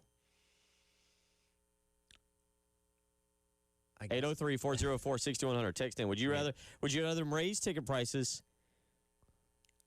on, again, you got a program in women's basketball that is amongst the elite. Yeah. That is a must-see program. Yes. That there is actually a demand, and there is a demand for football tickets, by the way, too. Sure. But that there is a legit demand for, and I know there's a lot more than you realize that only buy women's basketball tickets and don't contribute to any other sport. Sure. Yeah, no, it's more justifiable for women's basketball. But I mean, don't contribute to anything else. Right. Like, it's strictly where they're buying women's tickets, and they're buying them strictly because of Dawn Staley. Yes. And when Dawn Staley leaves, those people will leave as well. Probably. So at this point in time, do you take advantage of that? I think. And you raise ticket prices for women's basketball, or do you raise them for I was going to say men's football, but boy, was that going to be a stupid comment. Yeah, but you get the point. Football or women's basketball? I think it's more justifiable to do it for women's basketball because, again, you have a product right now that warrants that. And, again, look, football seats more people, is in higher demand overall, but what you have on the field right now does not justify raising the prices, where women's basketball every single year is giving you a national championship level product to where nobody likes when prices are raised, but if you're a diehard women's basketball fan that wants to be there, you can say, okay, I get it, better than football. Well, and part of the conversation is, look, football's A, 4 and 8, I totally get it. But B, there's a lot of people who are saying, yeah, raising football ticket prices is pricing out a family of 4 now. Yeah. And I do get that. Family of 3, but, buying tickets, tailgating, going to the game, Lord knows if you're trying to buy 3 sodas and 3 hot dogs and everything in a football game. Yeah, man, it's a financial commitment. And whereas, look, going to women's tickets, going to a women's game, you feel better about seeing a victory. Sure. Well, raising the prices for women's tickets, we're talking about season tickets overall here, right? What do you mean overall? Like, we're talking about raising the season ticket prices. Yeah. Yeah. Like, raising the prices for women's tickets is not threatening not selling all of them out. You know what I mean? More Right. is like football. If your ticket prices go up and your product is matching it on the field, you have a risk of like, hey, we might not sell all of these out. Text Ways and says, race the women by a landslide. We have 6 football tickets now, and it's horrible, not including away games, that they stick it to us every year as well. Another texter, Banks, says, football tickets raised over women's basketball. USC football still has a higher demand. It does, and that's kind of my point, though. Like, I don't know if that's... I'll say this. Women's basketball is in demand. Yeah, it is. It's not going to be that way forever. Football will be that way forever. Yeah. It's just the natural character of the sport. And you're right. Whenever Dawn Staley's time here is done, and we hope the program continues to have success, but she does move the needle for a lot of people that do want to come see a Dawn Staley team play. So, and whoever ends up taking over after her, not saying they can't still have success, but there is a brand of Dawn Staley that does generate a certain level of interest. Yeah, I mean, and so we talk about it, and this isn't just women's basketball. This is, this is across the board. How do you generate more money? What are the other things you do? One of the things is they're building these suites and there's an area behind the suites that they'll have where you'll have a good view of looking back across to the athletic facility. And if you wanted to have a better way, a conference in there, or a kind of like the zone, you're going to have two areas now. You're going to have two areas now where if you wanted to do like it's been so long since I've been married. What's the party after the reception? Yeah. Good grief. Oh man. If you wanted to do that, you got two areas you can do it at now. And, and maybe one's priced differently. They're trying to make the football stadium into a little bit more than a 7-day-a-year venue. And that's cool. And that's part of doing it. There's a lot of ways to do it. And South Carolina's going to have to do it to continue to keep up with the Joneses. So just raising ticket prices isn't going to do it all by itself. 803-404-6100. We'll come back. More football discussion in hour 3. It's the Halftime Show.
Final hour of the Tuesday show. I hope you're staying warm out there and doing well. December the 16th. So we get closer to Christmas, and we've talked a little bit about our Christmas shopping habits and Amazon and stores. Gotten some ideas from you, the listener out there, whether it was gift cards or doing what I did several years ago and going to a Christmas party and then doing some shopping afterwards. Always not the best idea. Yeah. Fun. Well, and again, you can surprise yourself. Fun, but then at some point you got to look back at your bank statement and be like, oh no. Yeah. Here's I just traded Tuesday night's dinner for some people's or my Christmas presents. You can always return them. They Can. have Amazon returns. Now, returning things is more tricky than receiving them. Well, it takes a little bit to get your money back. It's not a Yeah, and you gotta go to the post office and rebox Kohl's. it. Or that's right. Or Yeah, for, you for go- Amazon specifically, You, yes, go, you you can can actually go to Kohl's. Kohl's Yeah. and do that. So I've learned. I know some of the tricks. I know some of it. I know how to handle it. So, but we talked about that. Gotten into our three. So yesterday we did the three best moments of the South Carolina football season. What were yours again? Let's see. Three best. You remember? Go back and look. I got it written down. Okay. My three best were the Harbor explosive touchdown against Virginia Tech, Swain's punt return touchdowns, and then the first half against A&M. Those Okay. are my best moments. Yeah, I actually had the opening drive, our pinnacle moment. So because I kind of do these together, I think I had our pinnacle moment, the opening drive against Virginia Tech, because it's just like, oh, yeah, here we go. This is gonna work. So that was moment one for me. But then fast forward to the three worst moments, I had the first quarter against South Carolina State because I think that's the first time we went, oh Yeah. no, because people had already complained about the Illinois game and the play calling. People weren't ecstatic about what kind of occurred after that initial drive. Right. I mean, you get 3 touchdowns, but one of them's a punt return, and like you said, one of them's a bomb that you've been kind of waiting on all game that put the game out of contention. Yeah, I think winning the game overall, because we felt great coming in here on Monday. Like that Reaction Monday was a lot of fun. And you moved up into the top, or it was the next week when you moved into the top 10, I think it was. I'd have to go back and look. I think it was. Either way, you were a top 12, After 13 you team. beat South Carolina State. Yeah, after you beat SC State. So the vibes were good. I don't think we were ready to start poking holes in things just yet. But yeah, that first drive, wow, our concerns the offseason were exaggerated and everything is going to be good. Now, yeah, what happened after that wasn't great, but for that first drive, we were feeling pretty good. Yeah. So you're happy about that, and then to follow up on that, my opinion, the first quarter, and you're also losing to South Carolina State 3-0, but the offense is doing absolutely nothing, and you're like, wait a minute, I feel like this is more of what we are, and it came to fruition the next week in a 31-7 beating at the hands. You lost Lenora Sellers, and that could have easily been a bad moment too, but a 31-7 beating at the hands of Vanderbilt. It is funny, and I guess we're kind of doing something similar with men's basketball right now where, all right, the Greenbrier losses, well, the rims were too stiff, couldn't shoot the way we wanted to because of the rims. You had the game after Thanksgiving. They're just kind of tired after Thanksgiving. Exam week. They just weren't locked in the way they needed to after exams. A lot of excuses early in the year that we'll see if those end up being justified or not. But for football, yeah, those first handful of games, a lot of excuses, right? Again, I think we kind of overlooked what happened in the Virginia Tech game because they ended up winning by a couple of scores there. But SC State, well, it was late. The weather, the delay, whatever, you kind of chalk it up to just being a little bit rusty. Vanderbilt, because remember, they were driving when Sellers threw that interception to the dropping nose tackle, and it's like, okay, well, and they did have some sustained drives with Luke Doty where you can say, all right, well, if Sellers is in, maybe you finish those drives as I knock something very important over on the other side of our table here. That's my bad. But in the Vanderbilt game, you did have some sustained drives a little bit later on in that game where you could justify, well, if Sellers is in, maybe you finish those drives and the game goes differently. It wasn't until we got into those later couple of games in those first handful that you said, okay, yeah, I think we got a problem on offense. I don't know. We may have to discuss that when we come, as we when we get through the transfer portal and we put an official bow on 2025. When was the moment you were like, uh-oh, this is the offense? Yeah. Was there a play? Was there a moment? Was there a quarter? again, I think some people might point towards that was one of my worst moments. My other worst moments of the day was the final 10 minutes of the Texas A&M game. You went with the second half. I said just the final 10 minutes because you had to sit there and kind of wait through it. You're like, we can still win, but now You didn't have any confidence they were going to. That was and and it was like a kind of like a bad book. You had read 2/3 of it, Right. and you're like, all right, or a bad movie. You've watched 2/3 of it, and you're like, I got to finish it. Yeah. I don't know if I'm others committed have at that this point. opinion. Like, And then again, it's like, as bad as everything's gone, they gave you a gift. You have the ball. You can go down at any points, a field goal, whatever. You can win the game on this. If you punt to them and you down it at the 1 yard line and get a safety, you can win the game that way. And obviously we know what happened. But yeah, that was it's pretty bad, and then my final worst moment of the year was the Clemson game, just because it felt like that was not a good Clemson team. 5-7 would have been 5-7. It wouldn't have been good, but at least you would say, hey, we've got a win streak over Clemson. And we're turning the tide a little bit maybe right now. This would be 3 out of 4 back-to-back. And instead, even though statistically speaking, you look at it and you're like, we're not – it was a close game. I don't think it felt that way. No, I don't think it felt that way at all. Like you said, when you go back and review, we're like, it's really because of a couple of explosive plays that, the score is what it is. And even with all that, again, and this goes to one of my worst moments, the worst moment, was the pick six. Because, again, as rough as you've been offensively, here you are once again with a chance to drive down and win the game. And before the drive even, has a chance to establish any kind of identity, it's a pick six. They win. They take an insurmountable lead, and then the stands clear out with 3.5 minutes to go or whatever it was. That's our worst moments of the year. So we've discussed that a good bit today. Again, we've discussed the basketball game tonight, South Carolina and Clemson, 7 o'clock up at Little John. And I get it. I'm not trying to argue with anybody. If somebody texts in, it's like, why in the world are y'all discussing this team potentially making the NCAA tournament? Well, I do think that that's what the expectation should be, right? You should be a team that that's a great at least question for South Carolina. And look, you're not going to make it every single year, but you should be at least in the conversation. I think at bare minimum, that's what you should expect out of a program in the SEC. And I'm not just saying this specifically for South Carolina. Everybody in the SEC should be at least expecting to be in the conversation every single year. Here's my opinion on basketball, because I've done a 180 on it. For those of you who are a little bit older, you remember when Eddie Fogler had his showdown with Mike McGee. And in that showdown, I think it was Mike McGee said we should be making the NCAA tournament. I think it was something like 2 out of 3 years, 3 out of 5 years, something like that. And Eddie Folger was like, no. And I wish I remembered verbatim how he worded it. But he's like, we should make the postseason 3 out of 5 years. Now, things have changed in the 20, almost 30 years that this came about. But he said we should make the NCAA 2 years, the NIT 1 year, and have a 2-year rebuild.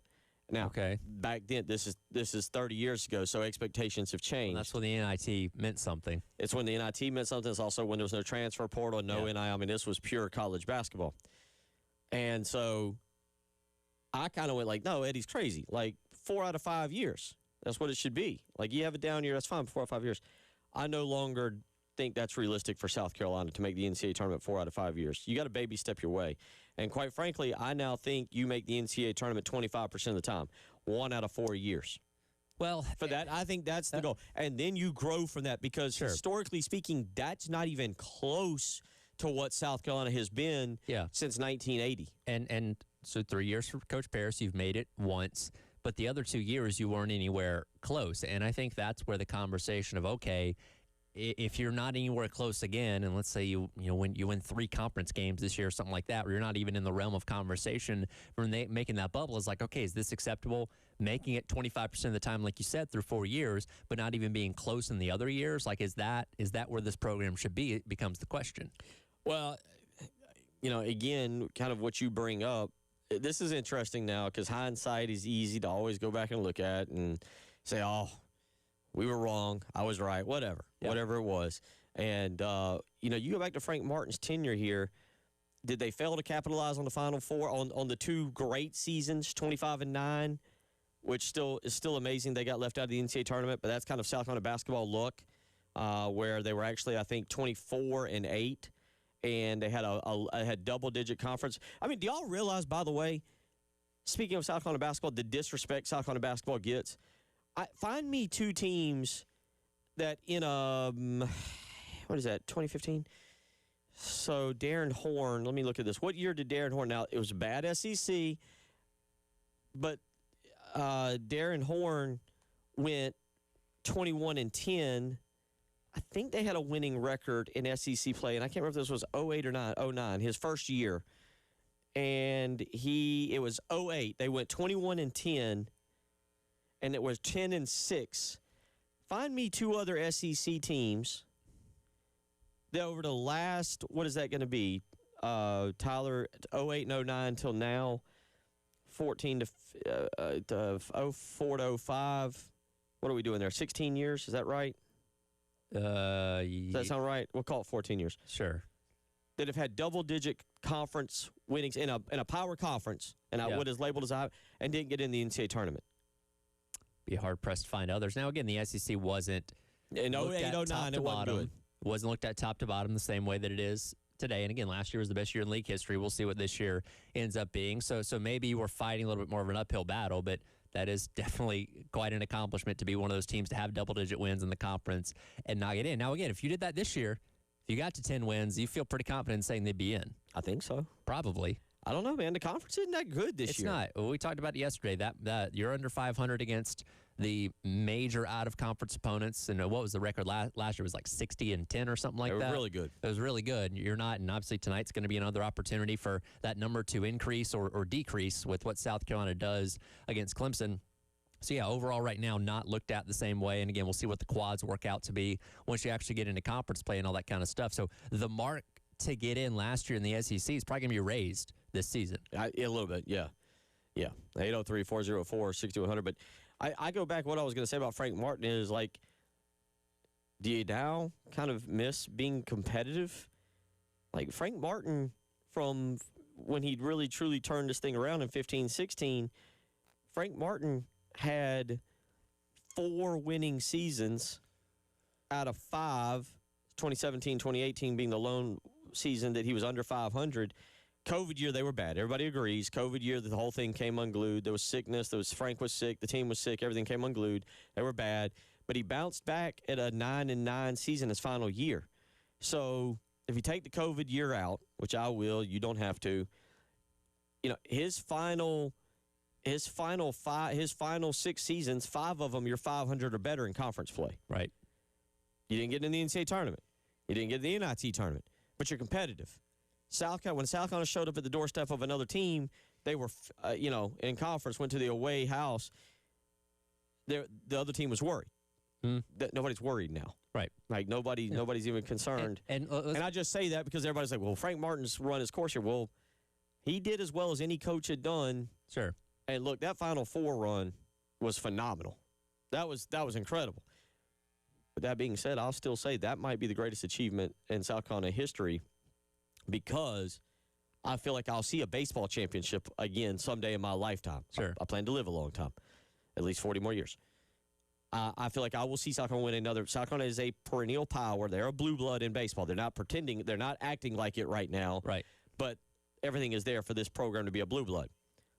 That's not the way it is with basketball. Sure. And Tyler, I had never seen South Carolina win a conference game, a tournament game, let alone get all the way to the Final Four. Yeah, it's truly remarkable looking back on.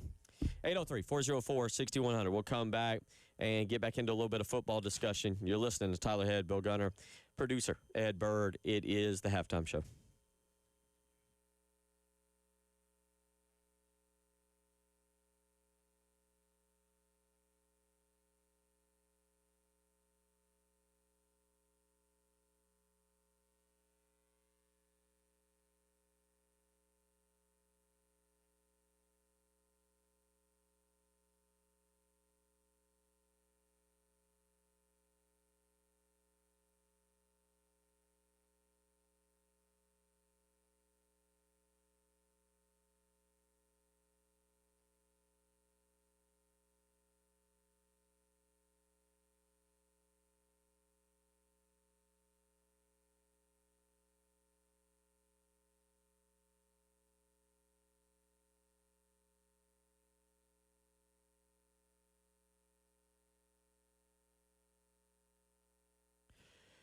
Bill Gunner for Old Timey Meat Market. Christmas is here.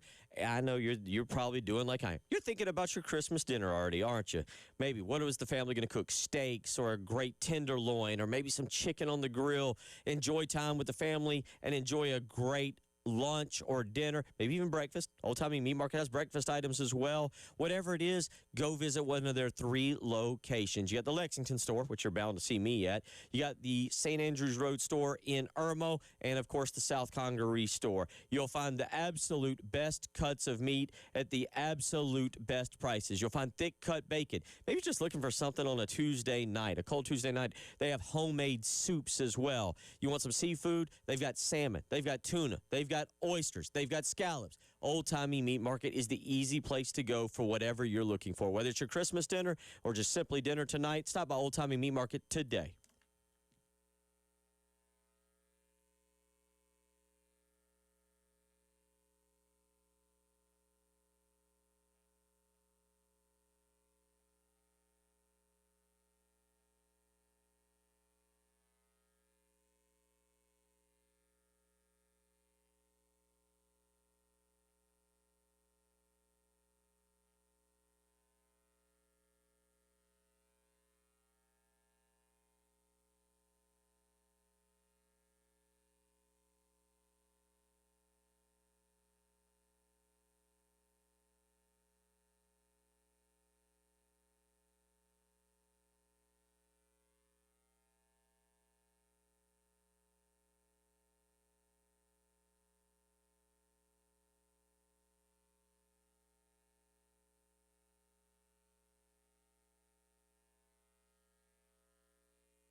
Uh, 803-404-6100. We got to get a bunch of text in. This one, yes. Hands down, greatest Gamecock athletic achievement of all time. I remember watching it in Hendersonville, North Carolina, cheering my rear end off at the bar, surrounded by a bunch of friends, all North Carolina people. And they said, act like you've been here before. And I said, we haven't. Never been there before. We haven't been past the second round or past the first round. And there's a different level of that too when you don't know if you're ever going to get back there again, right? They're never. Because it was such a because the season itself was just like okay, right? Like nobody foresaw that run coming. So you're like, one, I've never been here before, and two, I don't know if we're ever going to get back to this point. AJ said, so is this on Paris or is this general South Carolina basketball? History tells me it's general South Carolina basketball. South Carolina shot itself in the foot in basketball. And I mean, again, hindsight, what is it? Hindsight's 20/20? Correct. I think we used to run a promo that said something like, I early morning radio show, mind you, but I was like, hindsight's 50-50. Yeah, that and Charles Dickinson, two of my favorites. Thank you. I'm here to appease. I mean, it was a morning show. Try to make that everybody and laugh. the corn jerkers. The corn jerkers that was a great always one. a favorite of mine. The corn jerkers, yeah. Yeah, unfortunate. That was a good one. AJ, like, I go back, like, how I get it. Bill Foster had won. I think, I don't know if he won a national championship. I think he took Duke to the national championship game. I think that's right. After Frank McGuire. And you feel like you're landing the guy to lead your program. This is a topic for a whole nother day, Tyler, that we could go down as it pertains to, like, South Carolina athletic history. And, it worked out now in 2025. In the 1970s, leaving the ACC and the wilderness that South Carolina football and basketball and everything went through. Basketball did go to the Metro Conference, and I grew up on the great days of Elliot Perry with Memphis and Bimbo Coles at Virginia Tech and, Charlie Ward and Bob Sir at Florida State. Bill Foster did take them to the national Didn't win it, though. Didn't win it. They were the runner-up. Okay, yeah. Yes, all right. 1978. I still say at that time you go with Bobby Crimmins, who's at Appalachian State starting his career. And I think Gamecock basketball is different. And then you botched the George Felton situation. And, Steve Newton was bad. Bad. Mm-hmm. You luck up. Eddie Fogler decides to fight his AD basically and wants out. And everybody's cautious because Eddie Fogler was Eddie Fogler, which means smart bleeping mentality. I'm always smarter than you, and I'm a good basketball coach. Like ego, and I loved Eddie, and I still see when I see Eddie, we still talk because I went to his camps and I know him through other players. But he was the smartest guy in the room. Yeah, and anybody that was around him told he's funny. He's a funny dude. But there's an ego there. You move on from him. And you land Dave Odom, who was essentially being ran out of Wake Forest. Yep. For people that don't remember, I think halftime of his last game at Wake Forest, they're playing Butler in the NCAA tournament in 2001 or 2000, and they're down 41-9. And if Wake could have told him to not come back out with the team after the first half, they would have. Sure. So he ends up here, and he needs a lifeboat, and he lands at South Carolina. And then Frank gets into that huge argument with John Curry. I can't remember which player John Curry sat in the Elite Eight, and Frank's right, whoever that player was, would have they beat Syracuse, and they probably go to the Final Four that year. Instead, they lose because they don't have their best player. I can't remember who that player was. I have to go back and look at that. But anyway, so Frank and John Curry, it's basically well known, Frank ain't going back. And much like Eddie Fogler and Adifwe, a lot of schools are like, yeah, that guy might not be for us. Yeah. But you landed into South Carolina, walked rear end backwards into a great hire following Darren Horn. Right. Just saying, that's your three mega hires, and in between that, there's been a Steve Newton, a Darren Horn, and right now a Lamont Paris. Yeah. Again, the history doesn't tell you that it's a program that should be consistently in the tournament, but in today's world within college sports in general, you have the ability to make yourself into that now, right? Like if you have the resources, you have the money, obviously you have the coaching staff, you can turn yourself around quicker than you used to be able to, because it used to be a multi-year process, right? You used to have to bring in the right recruits, kind of build your system, create a foundation, and now you can turn things around in 1 year, which was the anticipation and hope when it came to the portal and guys they brought in this offseason, and we just haven't quite seen what we wanted to yet. Thank you to Rusty for helping me with numbers real quick. I was trying to pull up to get correct. 6 NCAAs in the past 50 years is now he also says, Rusty says, one of the nation's most underachieving programs. I'm not really sure about that, if they're underachieving or not, Tyler. I don't know. Quite frankly, the resources hadn't been here. The decisions hadn't been here. Colonial Life's a fine arena. There's nothing wrong with it, but there's nothing great about it. Right. To me, it has no home court feel at all, aside from the fact that it's just large. There's nothing about it that jumps out to me. Rusty said, did I hear someone say bubble about this in terms of this men's basketball team? On what planet? Yeah, I agree. I'm not arguing with you. I'm just not going to count them out. Were you with me on that? Are you ready to count them out now in mid-December with this game tonight, after this game? I think tonight's game tells you a lot. Okay. I think if you win that game, then it instills a little bit of confidence. If you lose that game, it's like, okay, I kind of feel like I know how the conference play is going to go. So we'll see. Okay. A lot hinges on tonight. I'm okay. That's fine. Maybe we're having a different conversation tomorrow. Let's go to the phone lines. Dan, about 2 minutes, Dan, for your thoughts and opinion. What you got for us this afternoon on men's basketball? I was just going to say, I agree. I think South Carolina has gotten the short end of the stick. Because remember that year that I think Syracuse made it at 19-10. Vanderbilt went, and then we beat them twice, and also Tulane.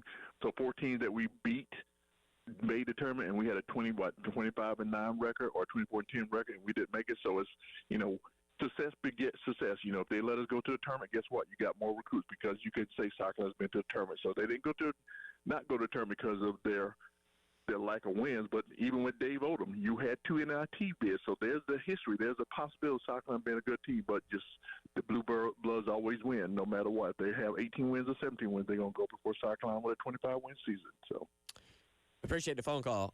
Yeah, people forget those Dave Odom years. I didn't appreciate them for what they were, but the Dave Odom years, he played in 3. I mean, Tyler, tell me if you've ever heard of this. I mean, Dave Odom truly was the NIT king.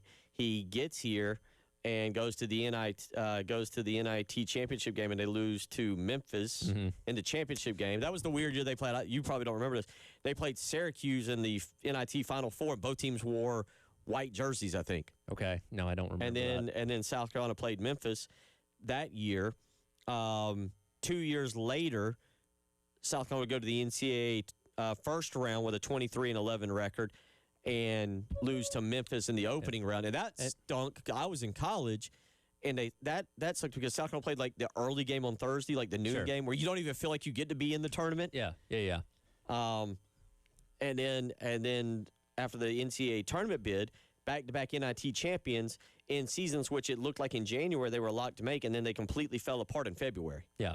And to round back to my point in reference to what the texter was saying there, I guess the point that I was trying to make earlier is when you're in the SEC, that should be everybody's minimum standard. In your worst seasons, to at least be in the bubble conversation, right? You're obviously not going to be that every single time, but that's kind of where the line should be, at least be on that bubble conversation line every single year, which unfortunately, outside of the year that you made the tournament, you haven't done that yet.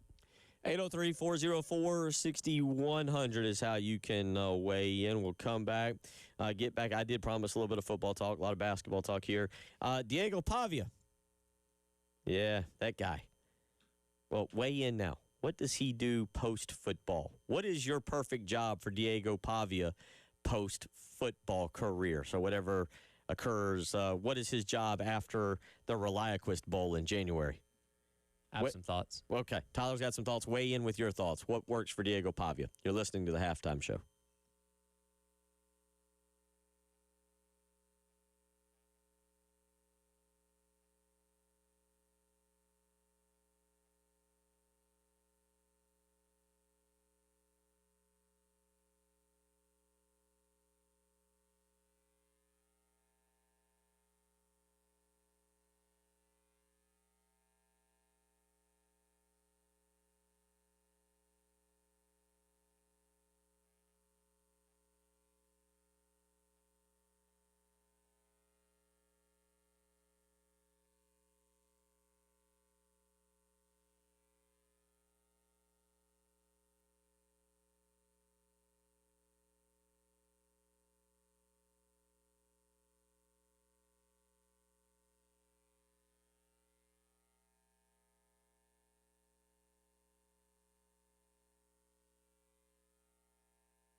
803-404-6100. Send us in the career path now for Diego Pop. We're under the assumption. Yes, We're under the assumption. We're actually let's not be funny for a second. We're under the assumption he's not an NFL quarterback, that he will not be drafted. Does he get drafted? No, I think he'll get some like camp invites. You don't think somebody will 6th or 7th round just be like, He could. I'm not going to say it's a 0% chance, but I feel he's more of a camp invite because he's his measure. But you saw him standing next to everybody else at the Heisman ceremony. We might be lying about his height if we're being honest. well, so, there's a lot of people now think he's closer, and closer to 5'8" than he is 6 foot. And the offense that he runs at Vanderbilt is a very college-friendly type of offense that doesn't necessarily translate over the NFL quite as well. Worked for him, obviously, which is the main point of doing it. So I think he'll get a camp invite. How long he hangs, I don't know. And, could he end up in the Spring League or the XFL or whatever, the USFL, UFL, whatever we call it. You would take him there, right? Oh, sure. They would take him and say, They'd hey, take him because that would generate do what you got to do, yeah. It's like when all those leagues started taking Johnny Manziel.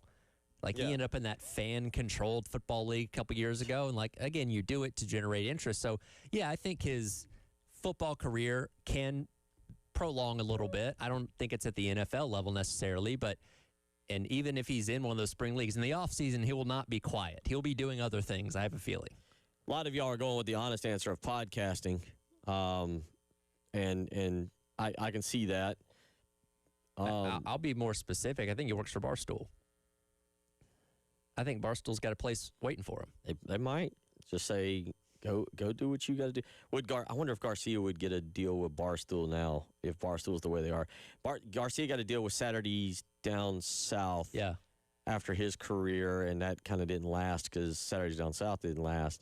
But I wonder, if Garcia would have gotten a Barstool thing. But with that being said, and shoot, I wonder if Steve Tannehill would have gotten a Barstool deal after his playing days because of who he was. But, I can see that. Nick weighs in with MMA promoter. Another texter weighs in with Pavu be selling insurance working at Verizon. No. What? Okay, why is insurance always the default when we talk about, quarterbacks that aren't going to play in the NFL? Why does everybody automatically go to insurance salesman?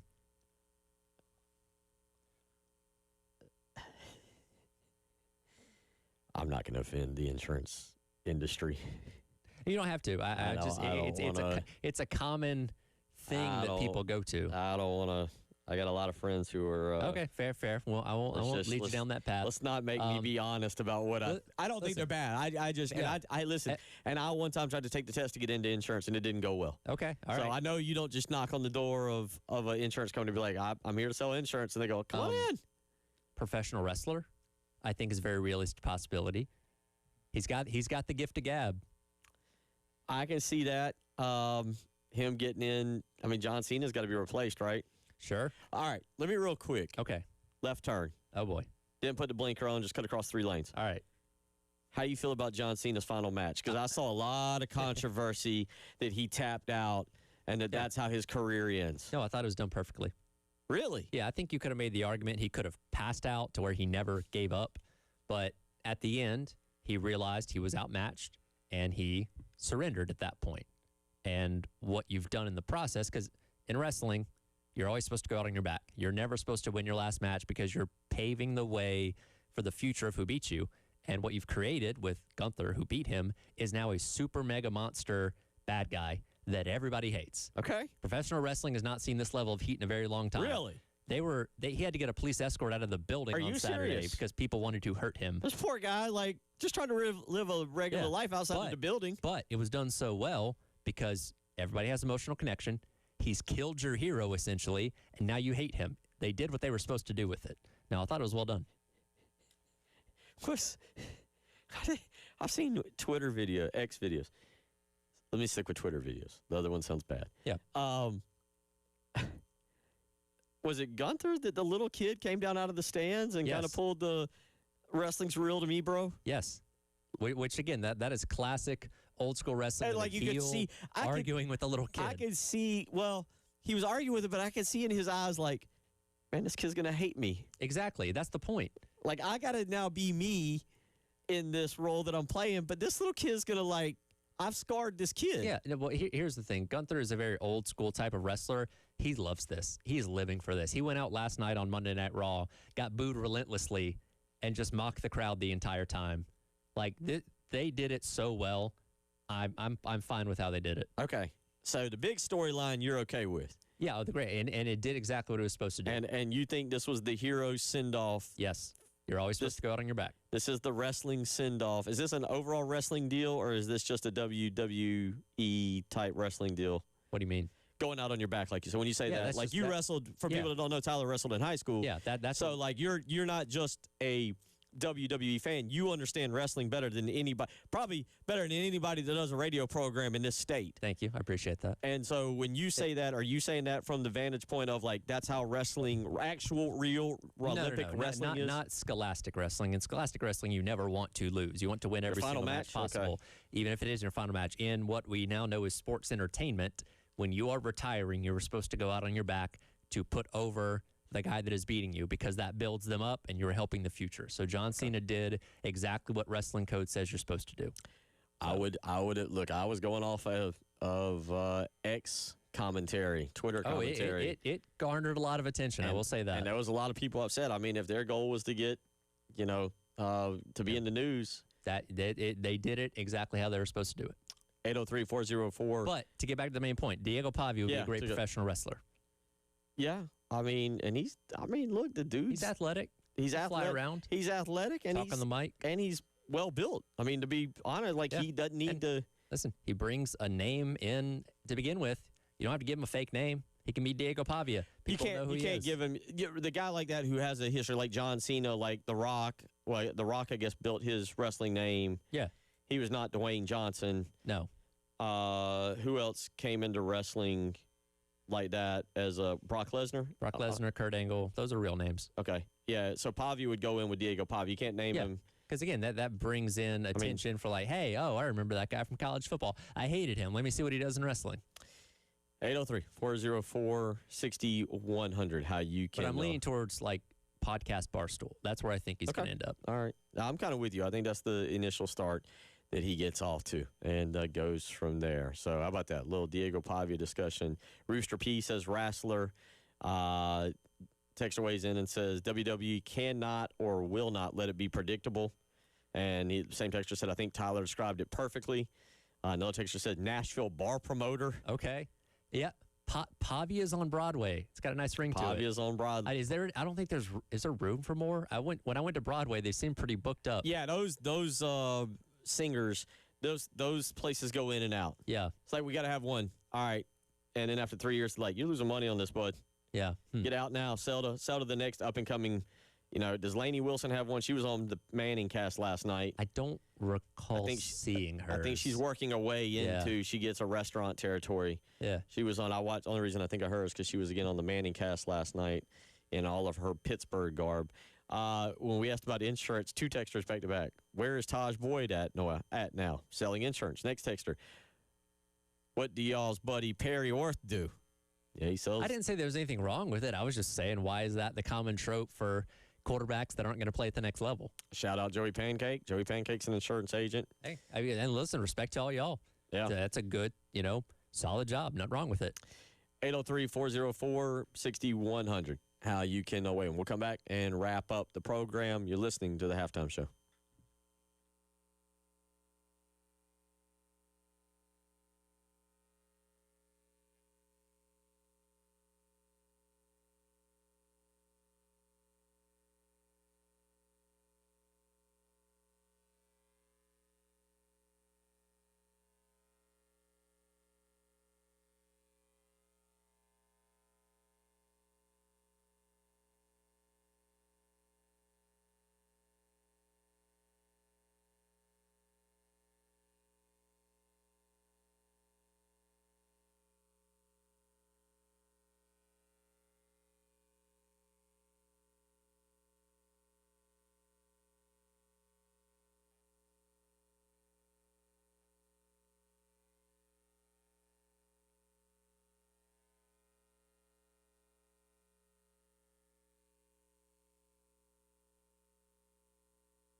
All right, we got some football news from today, Tyler. Let's go through a couple things now that have come out.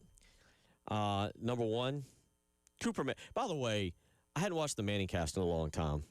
Okay. It was pretty entertaining. I told you yesterday, I was like, I think there's nothing else on last night. Sure. Steelers, Dolphins didn't really impress me as a game to watch. Should have looked at the temperature. I could have told you what was going to happen. Yeah. Oh, yeah. I don't care that the Dolphins practiced in the snow the other day. They don't do well under 30 degrees. Yeah. But I decided I had not watched the Manning cast in a while. I wanted to see it. It featured Eli Manning not peddling sandwiches, but wearing bell bottoms to honor Lainey Wilson. And they did an interview with her. There was an interview with Michael Keaton, and they brought up an old tweet that he put out when Peyton Manning was in the Super Bowl. They also played a video that was pretty funny and pretty cute of Peyton and Eli when they were little. And I did see that video, yeah. You did? And yeah. It was the video of Peyton tackling Eli and Eli crying in the camera. Because Peyton was bigger. He was bigger, and he tackled him by the illegally tackled him. And at the end, Eli Manning said, "I'm quitting. I'm going inside." So they made fun of Eli. It was good, but it was worth it. But that was what I watched last night with the Manning cast. But I say all that to say that the third brother, Cooper Manning, has now told people, is now out publicly selling that Arch Manning will be back in 2026. Right, which shout out to Archie Manning, because he said that before the season. And we're like, oh, I don't know if he plays well enough, maybe not. And look, he did come on better as the season went along. He didn't live up to the hype of being, Manning mania or Arch mania that we thought in the offseason, or many people thought in the offseason. But he ended up having a respectable year. But yes, there's still room to improve, still room to build. And, it's not like he's going to be making nothing next year. He'll still be the highest NIL earning player. He might be in the $10 million range next year for all we know. I will say, you look at the decision that Lenore Sellers made. He goes from a draft class that's kind of to a draft class that's going to be loaded. Yes. Say what you want. Julian Sand will be in that class. Dylan Raiola will be in that class next year. Arch Manning will be in that class next year. John Mateer will be in that class. Nico out at UCLA will be in that class. Yep. That quarterback class next year, and I know I'm leaving 2 or 3 off. Gunnar Stockton will be a part of that class if he continues to improve. Ty Simpson will be part of that class if he continues to improve.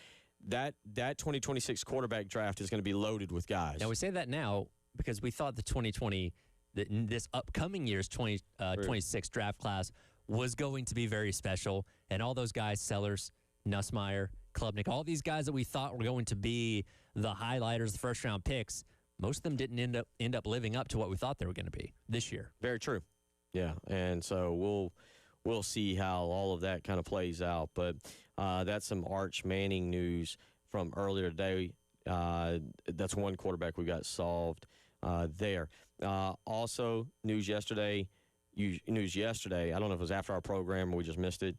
Will Helt, I believe, from Clemson. Yep, the Purdue transfer. Announces he will return for 2026. A big, that's Dabo's first true foray into the transfer market, and now he's going to keep him 2 years. Yeah, and again, for as rough as the season was for Clemson, he was no doubt. We saw it here at Carolina. He was legitimately one of their best players, and that's going to be a big part of them turning things around in 2026. So a couple little news and notes from that yesterday as it pertains to the college football world. Coming out earlier today, Jaden Mayava also announcing his return. He will be another guy that people will talk a lot about next year in the NFL draft. And we're getting has re-signed with That's the exactly Trojans. with the USC Trojans. Welcome to the new world of college football. So just some college football news out there. Which, I mean, these are contracts. Like, that's what it is. You know what? If they're going to put it out like that, do we need to know? Do we need to know what the contract is? Are we entitled to know that if you're going to put that out there? We ever get to collective bargaining? Yes. Will we get there? I don't know. Okay. 803-404-6100. So there's a little bit of college football news. In terms of basketball tonight, importance of this game. Is this Massive. Is this the most? Will this be the most important game of the? Will be to this date. To this date, yes. I'm not going to argue that, but tonight, do you look at this as the turning point of the season? Hopefully, I think so. Again, your first true road environment test against a very capable Clemson team. That's I think, are they the best that you've seen from Ken Palm? I can't remember what the rankings in terms of non-conference. In terms of just anybody so far this year. No. Well, yeah. So far, they're at 30. Nobody else is below 30 now. Again, there's several SEC teams ahead of them. Yeah. They're at 30, and South Carolina, I think, was at 88 or 86. I can't remember. I think our expectations going forward hinge on what happens tonight. Very fair. South Carolina still with Albany to go and South Carolina State, so you would expect them that this will be the last test that the Gamecocks face. We'll see. Can they shoot above 30%? You mentioned earlier that's a statistic that Clemson excels at, is keeping their opponents under 30% from three-point range. Carolina struggled with that as of late. South Carolina's not shot the ball well. Eli Ellis is 23.3% for the season. We also don't know how healthy he is because he got nicked up the other night. College basketball is different, man. It's different. Doesn't help that his brother committed to Louisville yesterday. Yeah, that too. As well. All right, we will be back to do it all again on a Wednesday. Discuss a lot of the basketball game and other football news and notes. You've been listening to The Halftime Show.